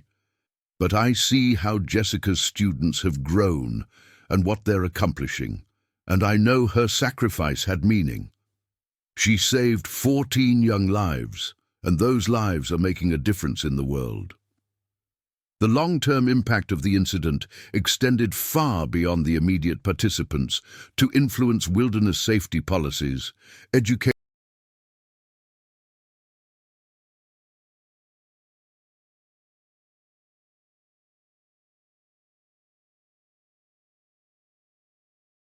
educational program protocols, and wildlife management practices throughout North America. Jessica Palmer's death became a case study in multiple academic disciplines, from wildlife biology to educational psychology. Research projects examining bear behavior, human-wildlife conflicts, and educational program safety continued to reference the incident as investigators worked to prevent similar tragedies. The comprehensive documentation of the attack sequence and the bear's behavioral patterns provided valuable data for understanding predatory attacks by large carnivores. The surviving students' ongoing recovery also contributed to research on trauma response and post-traumatic stress disorder in adolescents. Their experiences informed improved protocols for crisis response in educational settings and highlighted the importance of long-term support for trauma survivors. 5 years after the attack, most of the surviving students had graduated from college and were pursuing careers influenced by their experience with Jessica Palmer. Several became environmental educators themselves, carrying forward her passion for connecting young people with nature while maintaining rigorous safety standards. David Thompson completed his teacher certification and took a position teaching environmental science at a high school in Montana.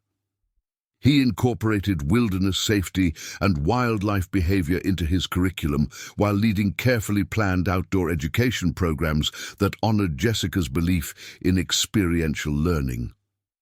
Every trip I lead, I think about Mrs. Palmer and the lessons we learned from that terrible day, David explained to his students during a pre-trip safety briefing. We respect the wilderness and the animals that live there, we prepare carefully, and we never forget that our safety depends on making good decisions and supporting each other.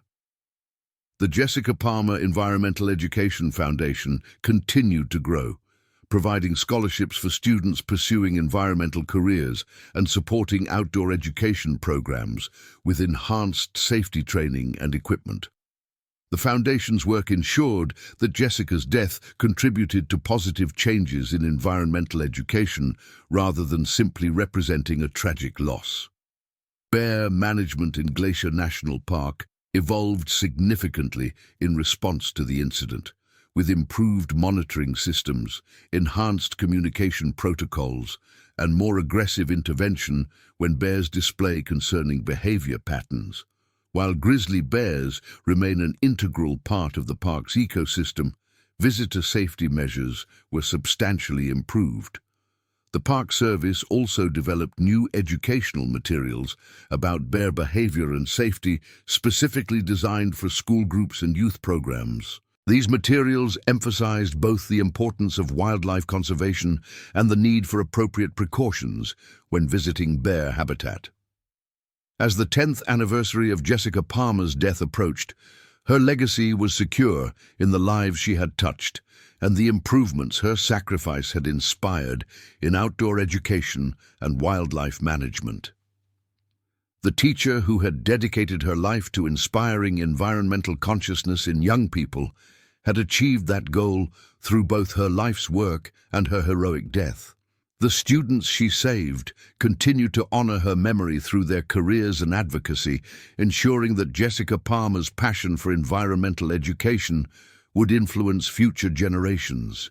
Her story became a testament to the dedication of educators who risked their own safety to provide transformative experiences for their students. Michael Palmer, now remarried but forever marked by the loss of his first wife, continued to support the foundation established in her memory. Jessica believed that experiencing nature directly was essential for creating environmental advocates, he said during the Foundation's 10th anniversary celebration. Her death was tragic, but her life's work continues through the people she inspired. The bronze plaque at Logan Pass weathered a decade of mountain storms while serving as a reminder of one teacher's ultimate sacrifice. Visitors from around the world paused to read the inscription and contemplate the dedication required to place students' safety above one's own survival. The 14 students who survived the attack remained forever bonded by their shared experience and their teacher's sacrifice. Though scattered across the country and pursuing diverse careers, they maintained contact and continued to gather annually to remember Jessica Palmer and support the foundation that carried her name. She saved our lives that day, but she also shaped how we live those lives, reflected Marcus Chen during the 10th anniversary memorial service. Every environmental project I work on, every conservation policy I influence, is part of her legacy. She's still teaching us, even now. The story of Jessica Palmer's heroic death became part of the oral tradition of Glacier National Park, told by rangers to visitors as an example of both the inherent dangers of wilderness environments and the extraordinary courage ordinary people can display when protecting others. Her sacrifice embodied the complex relationship between humans and nature that defines the national park experience. Wildlife biologists continued to study the factors that had contributed to bear number 211's unusual behavior, using advances in genetic analysis, behavioral research, and habitat monitoring to better understand predatory attacks by large carnivores. The knowledge gained from Jessica's death contributed to improved safety protocols and wildlife management practices. Educational researchers examined the long-term impacts of the incident on the survivors' academic and career choices, documenting how traumatic experiences could both inspire and hinder student development. The research informed improved support systems for students who experience trauma during educational activities. The Thomas Jefferson High School Environmental Science Program, rebuilt after Jessica's death with enhanced safety protocols and community support, became a model for outdoor education programs nationwide. The school's graduates frequently cited Jessica Palmer's influence on their career choices, even among students who never met her personally. Her classroom, maintained as a memorial space within the school, displayed photographs from her wilderness trips, student projects she had inspired, and the awards she had received for educational excellence. The room served as inspiration for new teachers and a reminder of the impact dedicated educators could have on their students' lives. The environmental movement gained a martyr in Jessica Palmer, whose story was told at conferences, universities, and conservation gatherings as an example of ultimate dedication to environmental education. Her death inspired renewed commitment to outdoor education programs and wildlife conservation efforts. The Bear Number 211 incident, as it came to be known in wildlife management circles, influenced policy decisions about problem bear management throughout North America.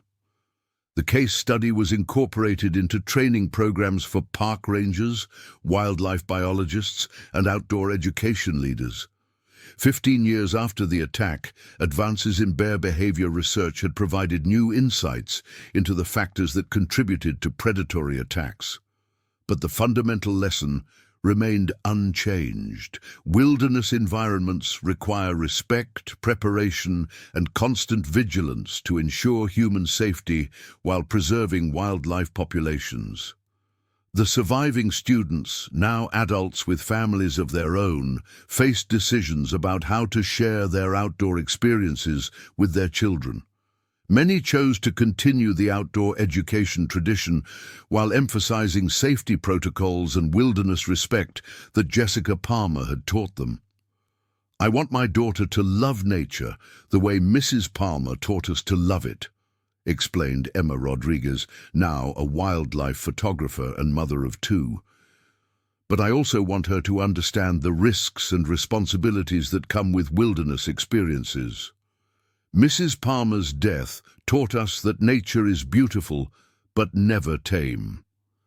The Jessica Palmer Environmental Education Foundation expanded its mission to include research on human-wildlife conflicts and outdoor education safety, ensuring that her sacrifice continued to contribute to improved practices in environmental education and wildlife management. Her story became required reading in outdoor education programs nationwide, providing future educators with a stark reminder of their responsibilities and the potential consequences of inadequate preparation or poor decision-making in wilderness settings.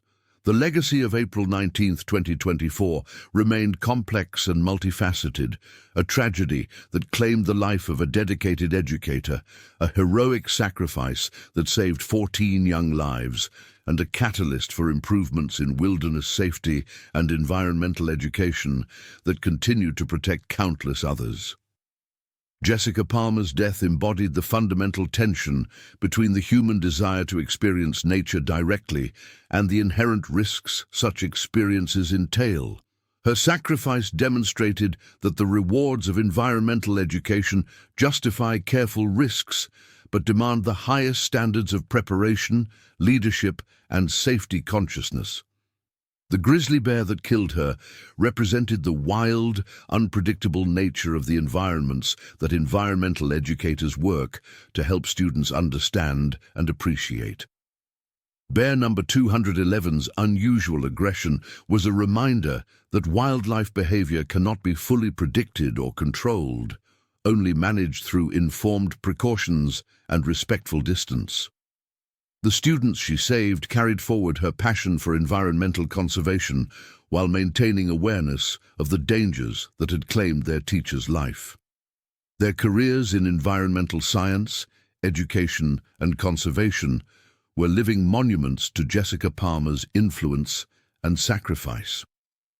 20 years after the attack, her name remained synonymous with educational dedication and heroic sacrifice within the environmental education community. The foundation bearing her name had provided scholarships for hundreds of students and supported safety improvements in outdoor education programs throughout North America. The bronze plaque at Logan Pass continued to weather mountain storms while serving as a permanent reminder of one teacher's ultimate sacrifice. Each year, thousands of visitors paused to read the inscription and contemplate the dedication required to place others' safety above one's own survival. Jessica Palmer's story had become part of the larger narrative of human interaction with wilderness environments, demonstrating both the transformative power of direct natural experiences and the eternal vigilance required to pursue such experiences safely. Her death was a tragedy, but her life and sacrifice continued to inspire and protect future generations of environmental educators and students. The lesson of April 19, 2024, remained clear. Wilderness education provides irreplaceable benefits for human development and environmental consciousness, but it demands leaders willing to accept ultimate responsibility for their students' safety and survival. Jessica Palmer met that standard through both her life's work and her heroic death, establishing a legacy that would endure as long as educators sought to connect young people with the natural world.